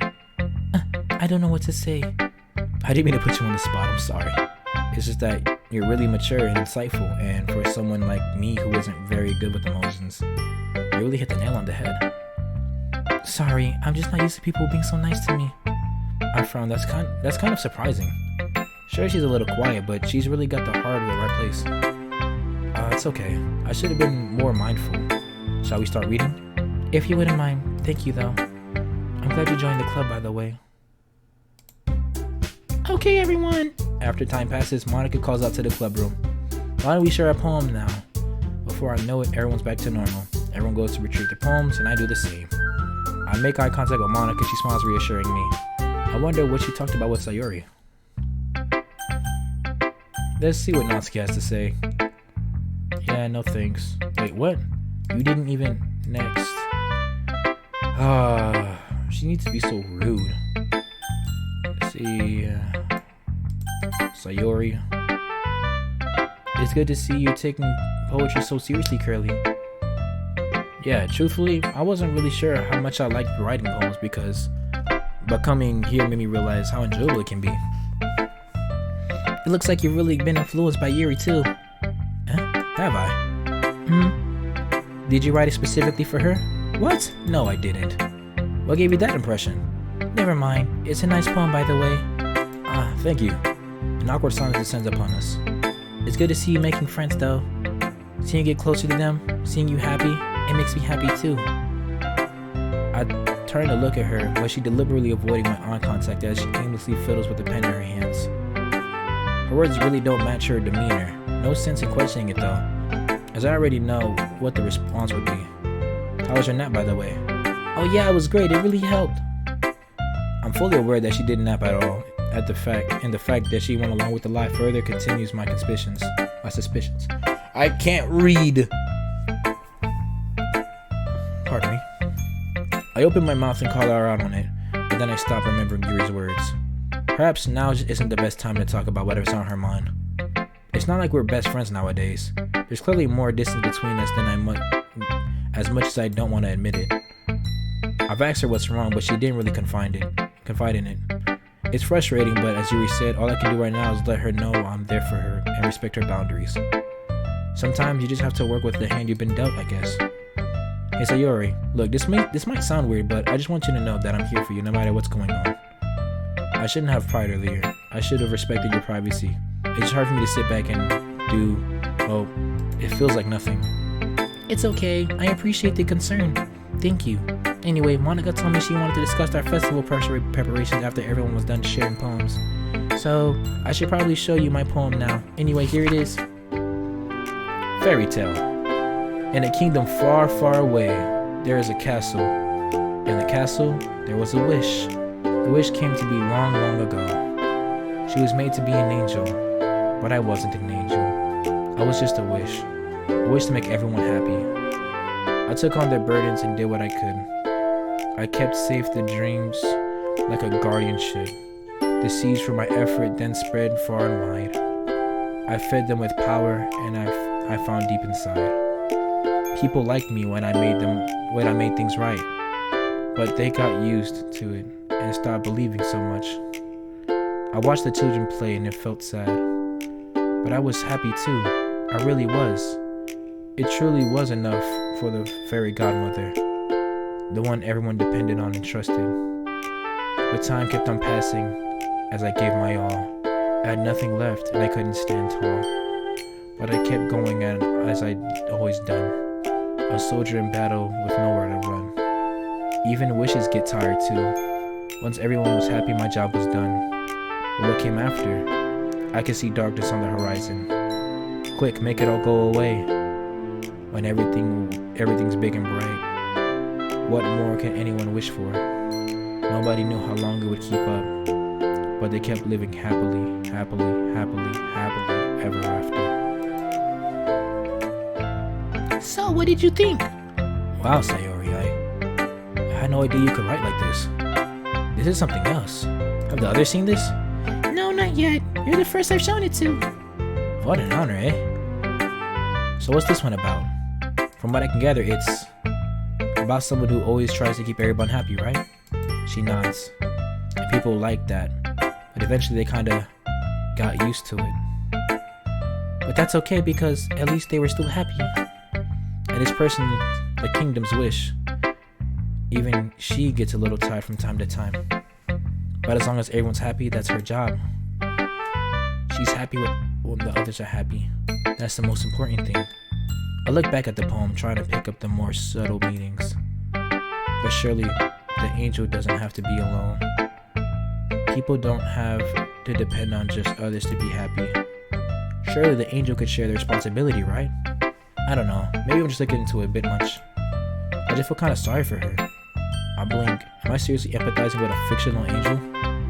Maybe I'm really getting into poetry after all. I'm glad my poems can get such a reaction out of you, Curly. I really put a lot of thought into this one last night, and you seem to pick up on it. With an uncomfortable dawn of realization, it's become quite clear this poem relates to Sayori.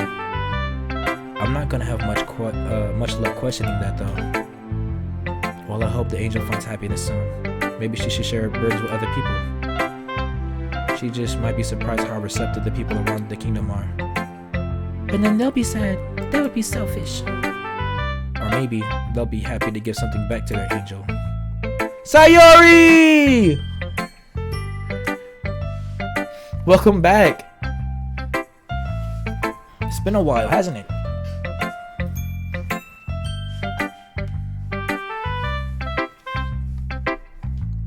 Look, I'm talking to you right now. After all, she was keeping them happy. It's only fair to get the blah blah. To get them to give something back, right? A shake off the head and a sad smile is my only response. I feel so bad. Me too. Hey Sayori, just to let you know, I actually finished Doki Doki like 2 days ago on Saturday. So right now I'm playing Blue Skies. It's a mod that allows me to play through all the relationships throughout, not just the crazy life of mod. But I'm planning to go back to go check out the happy endings when I finish this mod though. Hi, Curly. I approach Monica wanting to talk to about Sayori with some more, but she takes control of the conversation before I can say anything and immediately jumps to the business. This might come as a surprise, but we have a festival coming up soon. Oh wow, I wouldn't have guessed. Have you thought about what you want to submit to perform the festival? Well, being in this club is one thing, but performing in front of a bunch of people, I'll have to give it some more thought. Despite any praise the girls might have given me, I really doubt my poetry is up to snuff. I'm sure there's not a little bit of bias during the poetry discussions. Okay, no pressure. Whatever you do, I'm sure it'll turn out great. You want to let the crowd down, right? She says it with a teasing tone, but a chill runs down my spine when I think about the implications of disappointing everyone. Who knows what Monica would do to me if I betrayed her as her loyal literature club subject.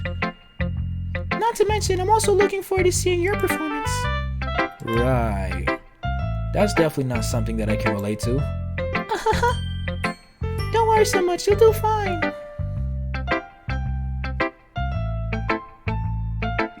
Oh no, don't worry. I already turned it off. No worries. Make sure. Yep. It's censored. Definitely censored.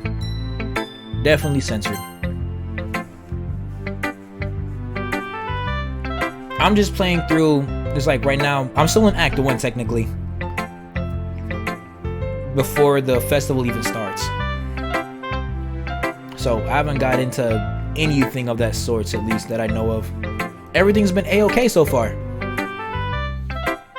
After all, you've been doing these fine poetry discussions so far. So you say. Anyway, let's take a look at today's poem. Here it is.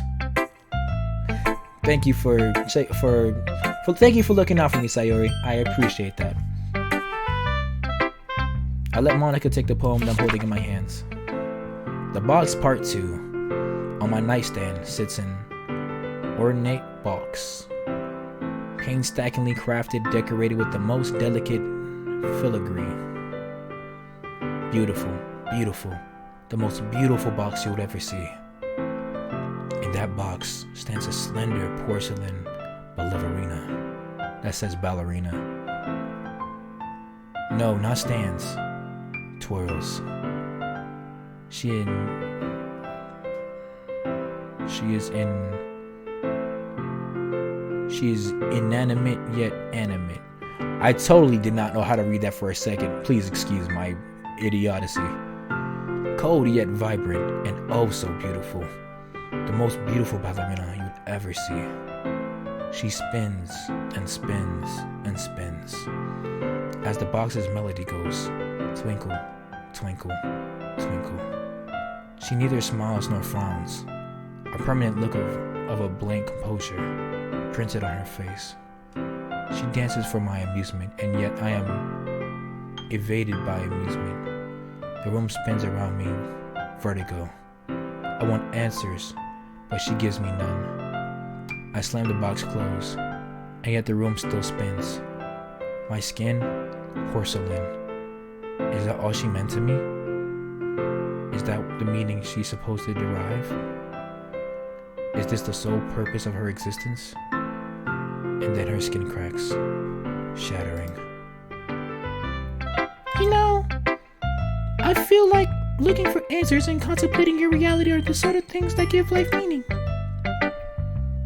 Not to get too philosophical or anything, but it was kind of my mind, so that's what I wrote about. I see. I never really put too much thought into it. In a way, it's almost paradoxical.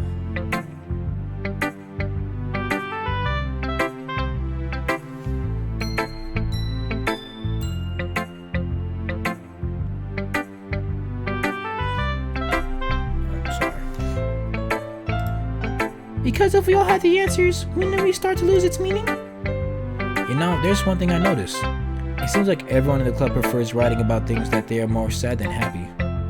How fitting. Somber subjects for a somber day. Are you surprised? I mean, if everything was okay, you really wouldn't have anything to write about, would we? Humans are one-dimensional, you know. That's what makes people so interesting. You might think it would be way better off everyone was happy and uncomplicated all the time. But how will we know what happiness was if it weren't for the sadness to compare it to? I guess that's true. Even so, I'd rather not see my friends so troubled. Anyway, here's Monica's writing tip of the day. Do you ever feel discouraged when it's something you've put a lot of time and effort into? Thank you, no worries. If you're just chilling, vibing, then I'm just happy, just glad that you're here.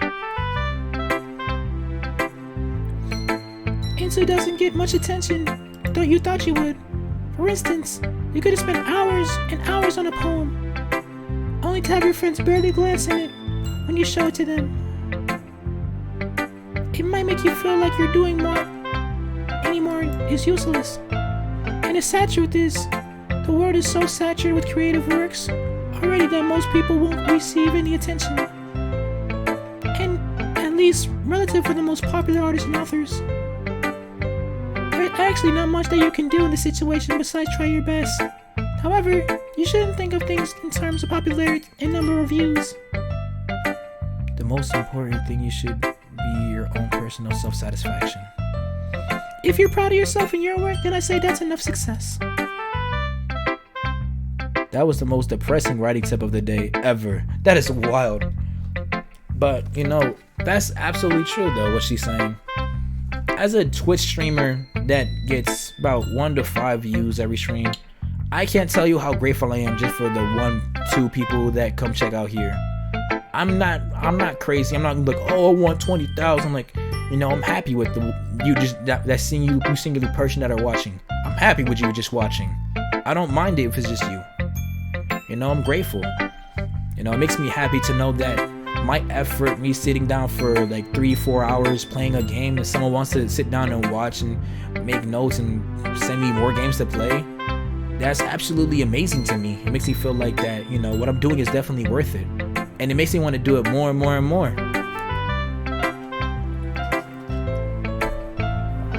And I don't regret anything that I do. You know, playing any game, even though this may have some nudity, you know, we got to censor it out, so we're all good to go. So I'm not really much worried. That's my advice for today. Thanks for listening. I'm gonna be honest, I have no clue what yours is gonna be because it's really hard to read her script. I'm not gonna lie.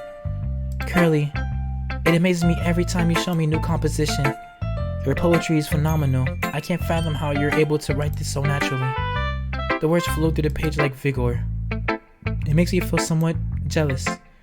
It seems so easy for you, whereas I find myself stressing about each piece. Yuri, I don't think that's entirely accurate.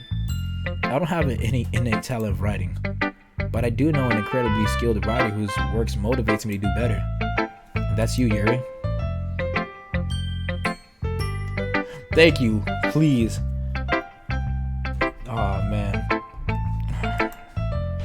Yuri gently smiles to herself, closing her eyes.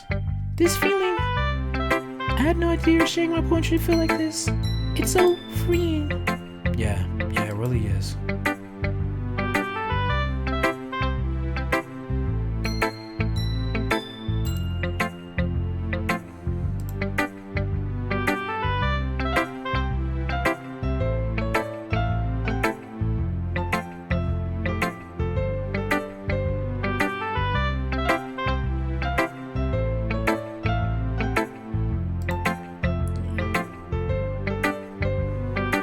I'm gonna pin this.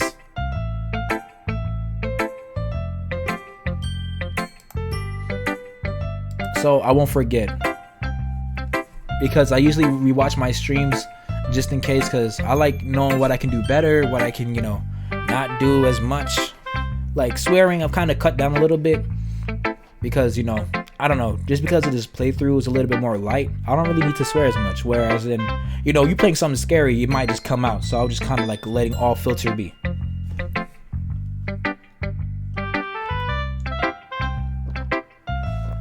I just chugged this whole bottle of water and it's like last 5 minutes.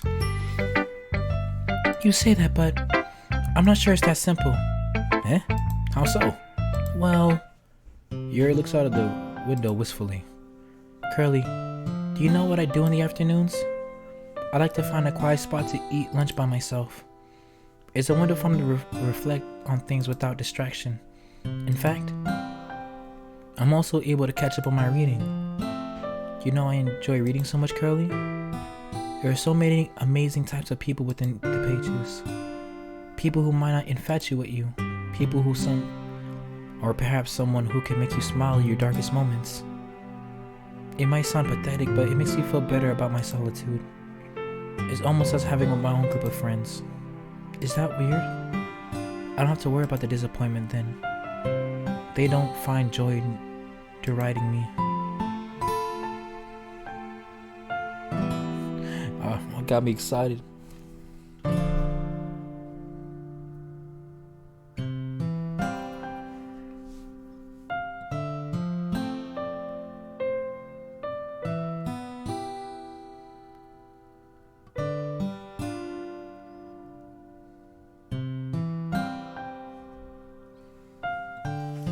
Man, it's so beautiful. And they don't hate me for acting so insufferably pretentious. Yuri, do people really say those things about you? People might think I'm haughty or I'm a know-it-all, but in actuality, I know nothing useful about the world. I might be able to tell you what defines Shakespeare's sonnet, but I'm totally lost when it comes to socializing. I don't even know how to make myself happy. I have all these feelings, and all I can do with them is read and write. But it wasn't until now, yeah, me too, that it became apparent that something was missing. You. Me? Are you sure? Yes. The fact that you're willing to be patient with me, it really means a lot to me. I know there's so many things wrong with me, Curly.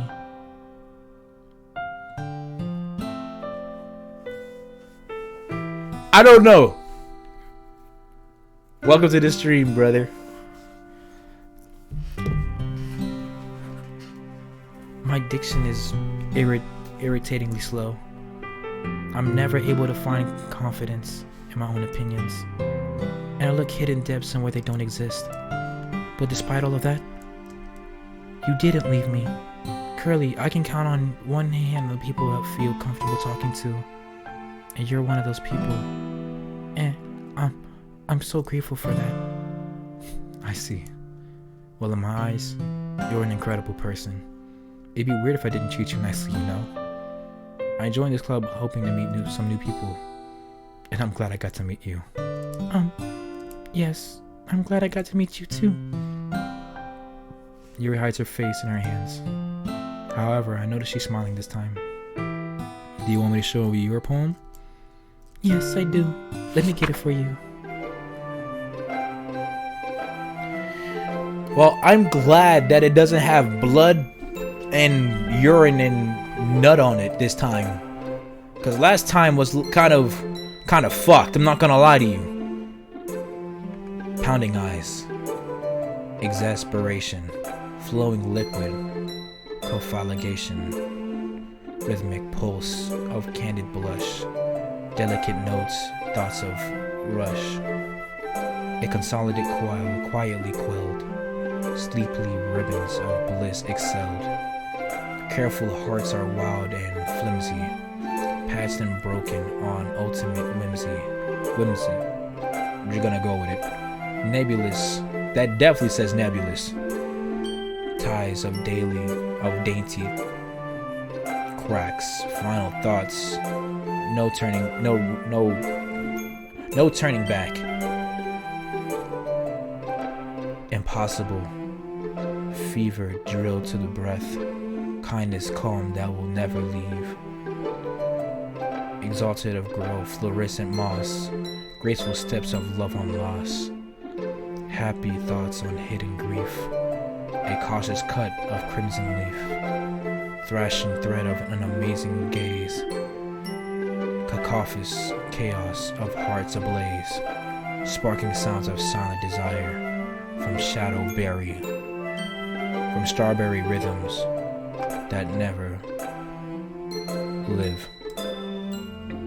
Finishing the poem, I start to hand it back to Yuri, but instead of taking it from me, she looks away. I didn't do anything wrong, did I? No, of course not. I just don't know how I should respond. Despite Yuri's being cryptic, it wasn't hard to figure out what this one's about.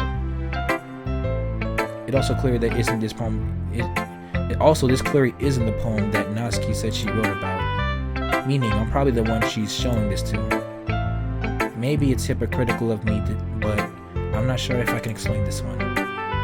Don't worry, the meaning of this is pretty clear to me. Yuri's having an even harder time to speak than usual. You must have put a lot of thought into this one, huh? Yuri nods. Well, I'm happy that you showed me this poem, so thank you. And I hope we get to keep spending time together. A small smile plays across her lips. This boy has Riz! I'm just saying, the way how he just pulling Yuri in. But she's kind of antisocial. So, like, where do you see a baddie with big brain antisocial like this? God, I need to go back to college. I'm gonna go to the library, just see what I can find. I once again tried to hand back the poem to her, but instead Yuri gently takes my hand and pushes it back towards me. I hesitate in response to her warm touch. You can, this poem is, once again Yuri fails to form a complete sentence. You mean I can keep it? Yuri nods. I'd love to. Yuri smiles again. There's something so pure about it. You always know what to say, girlie. Perhaps someday I can make you feel good too. I mean, what do you want to do? Yeah, I like that. Yes, I like that indeed. Anyways, Yuri finally turns back towards me. We should probably think about what we're sharing with the others. But I'll see you later, won't I? Yeah, I promise, Yuri. With that, Yuri pivots around her heel, making her way. The look, you know what time it is. Okay, everyone, we're all done sharing poems, right? In which case, let's start figuring out what we're all gonna do for the festival. You still remembered? I'll pretend that I didn't hear that. Anyways, as I was saying, well, I already know what I'm doing. That's right.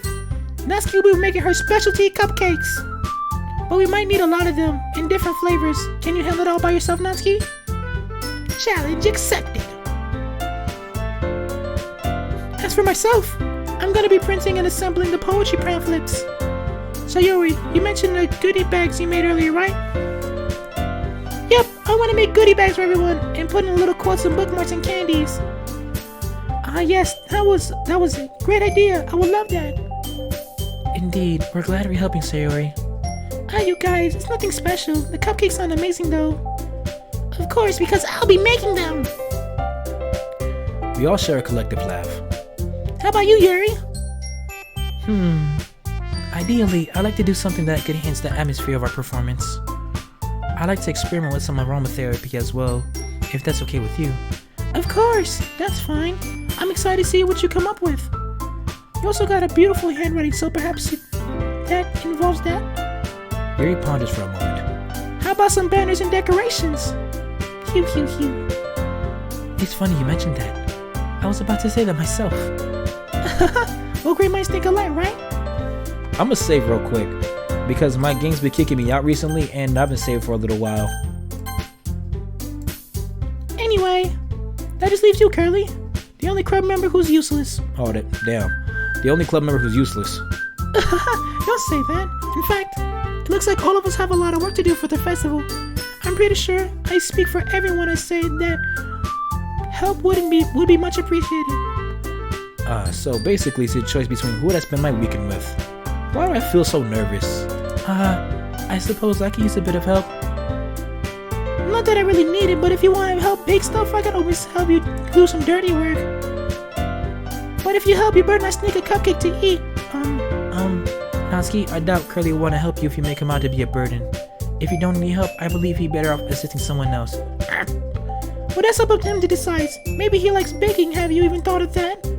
Besides, how could it be making decorations anyway? It's not as though I'm speaking for myself. Monica sure could likely appreciate his help as well. Nah, cause before Yuri was just on me saying nah, he's helping me and solely me, and then did something very crazily. And not that it really matters, but decorating requires a lot of creativity and meticulous work. So does baking. You've never baked a day in your life. How could you possibly know? Throughout their bickering, I cannot help but notice Sayori hasn't said a word.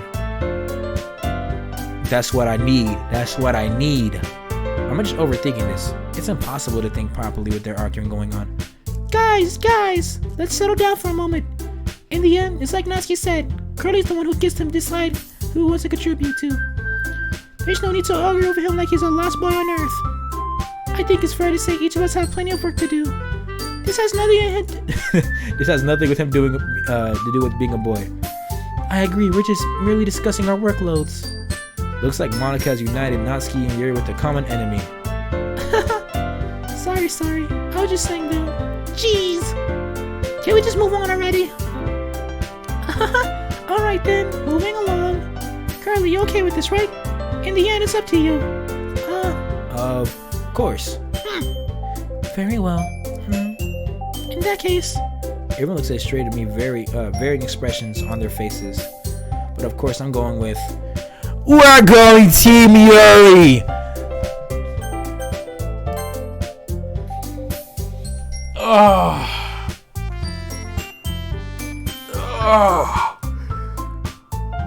Team Yuri!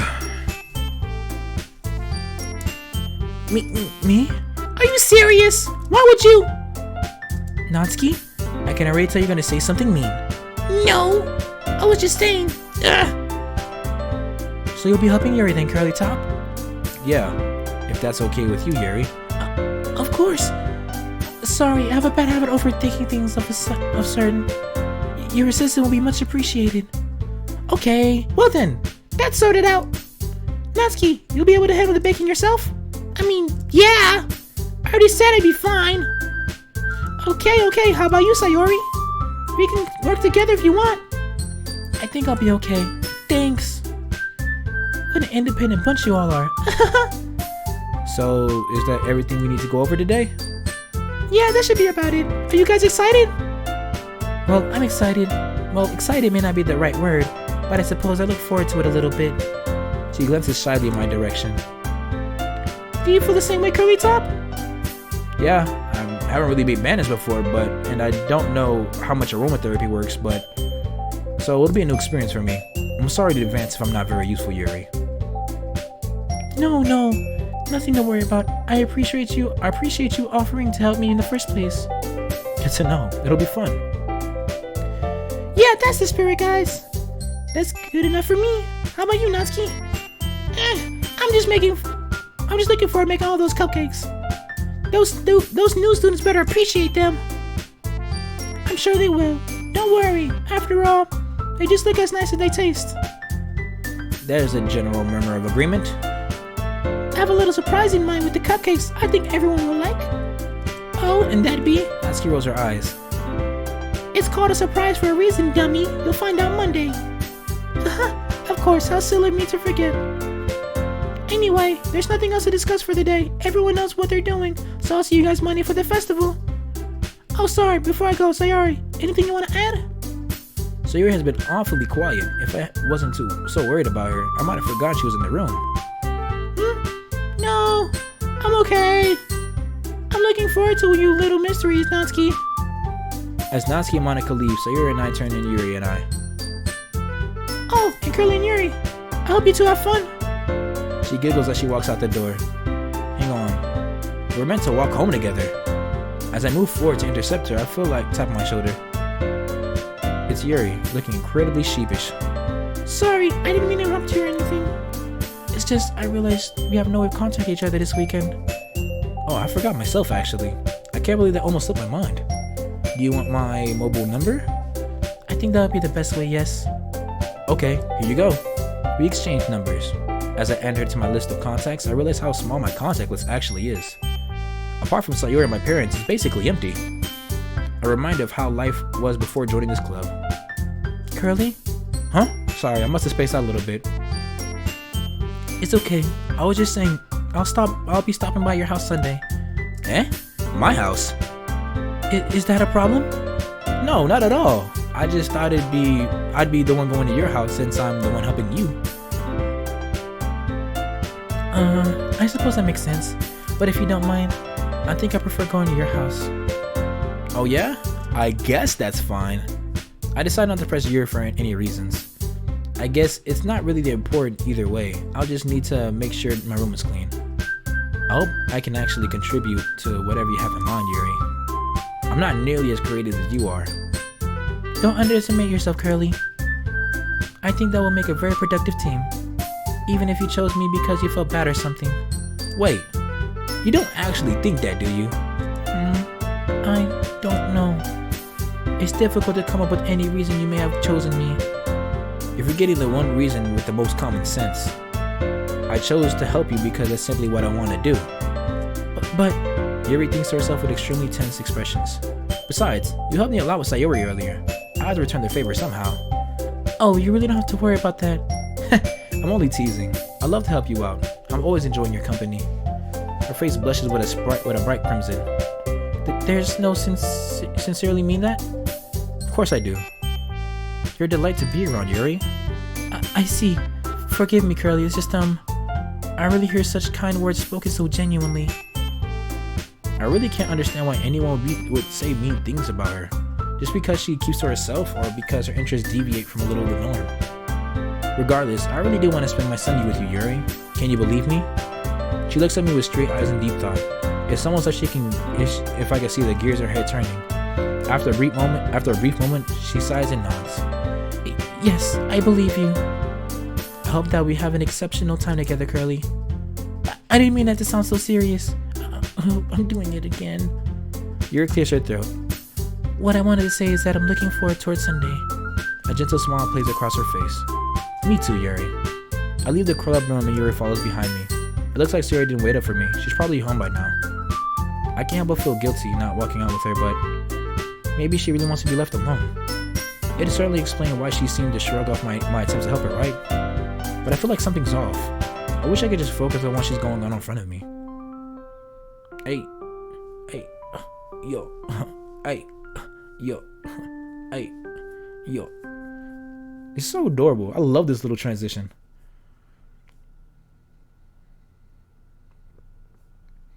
It's already Sunday.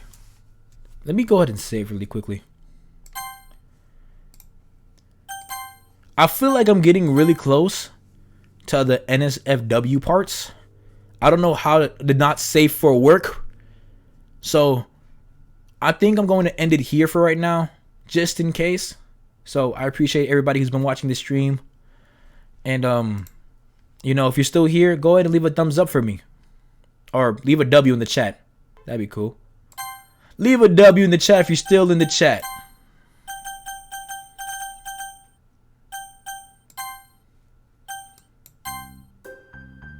Yeah, I already censored it, but I just think it'll be a lot more better to have it the settings set up, because there's a way to filter the stream, let them know like, hey, you know, if you watch this stream, you might want to be careful for this, because this is active. Like for here, I'm very vulgar sometimes when I speak, so I usually keep it like, you know, hey, I do cuss from time to time. I might not be you know, child friendly. So, but this is Doki Doki Blue Skies. I'm assuming this is Natsuki. This is Natsuki. This is Sayori, and this is this must be Yuri. I totally spaced out, but you know, thank you guys for checking out the stream, and I'm probably gonna head out. So if y'all are excited, make sure you like and subscribe. What am I doing? Just make sure you just come back for the next stream. I hope you follow and, you know, share with your friends if you really enjoy it and you want them to check it out. Or like, you know, I love doing horror games, so I'm gonna continue doing Doki Doki, but give me some more horror games I can go check out. So tomorrow I'm gonna stream at 4 p.m. I try to stream every day, but sometimes on the weekends I'll be busy. But most of the time throughout the week I stream on the weekends. My pleasure. I mean, I don't stream on the weekends. I stream usually in the late evening or afternoon, after like around 4 or 5, depending on the day. But I usually tell you the day in advance. But I'm grateful for you coming in, checking in. You know, share with your friends, give me more horror games to play, or just more games to play in general. You know, the reason why I like horror is because I like screaming. I like being enthusiastic. Oh, my pleasure. It's a pleasure. So, yeah. My name is Curly Top, and I'll be heading out for this stream. Thank you all again for checking it out. Yeah, I enjoy horror games, so by all means. See you guys. Curly Top. Out!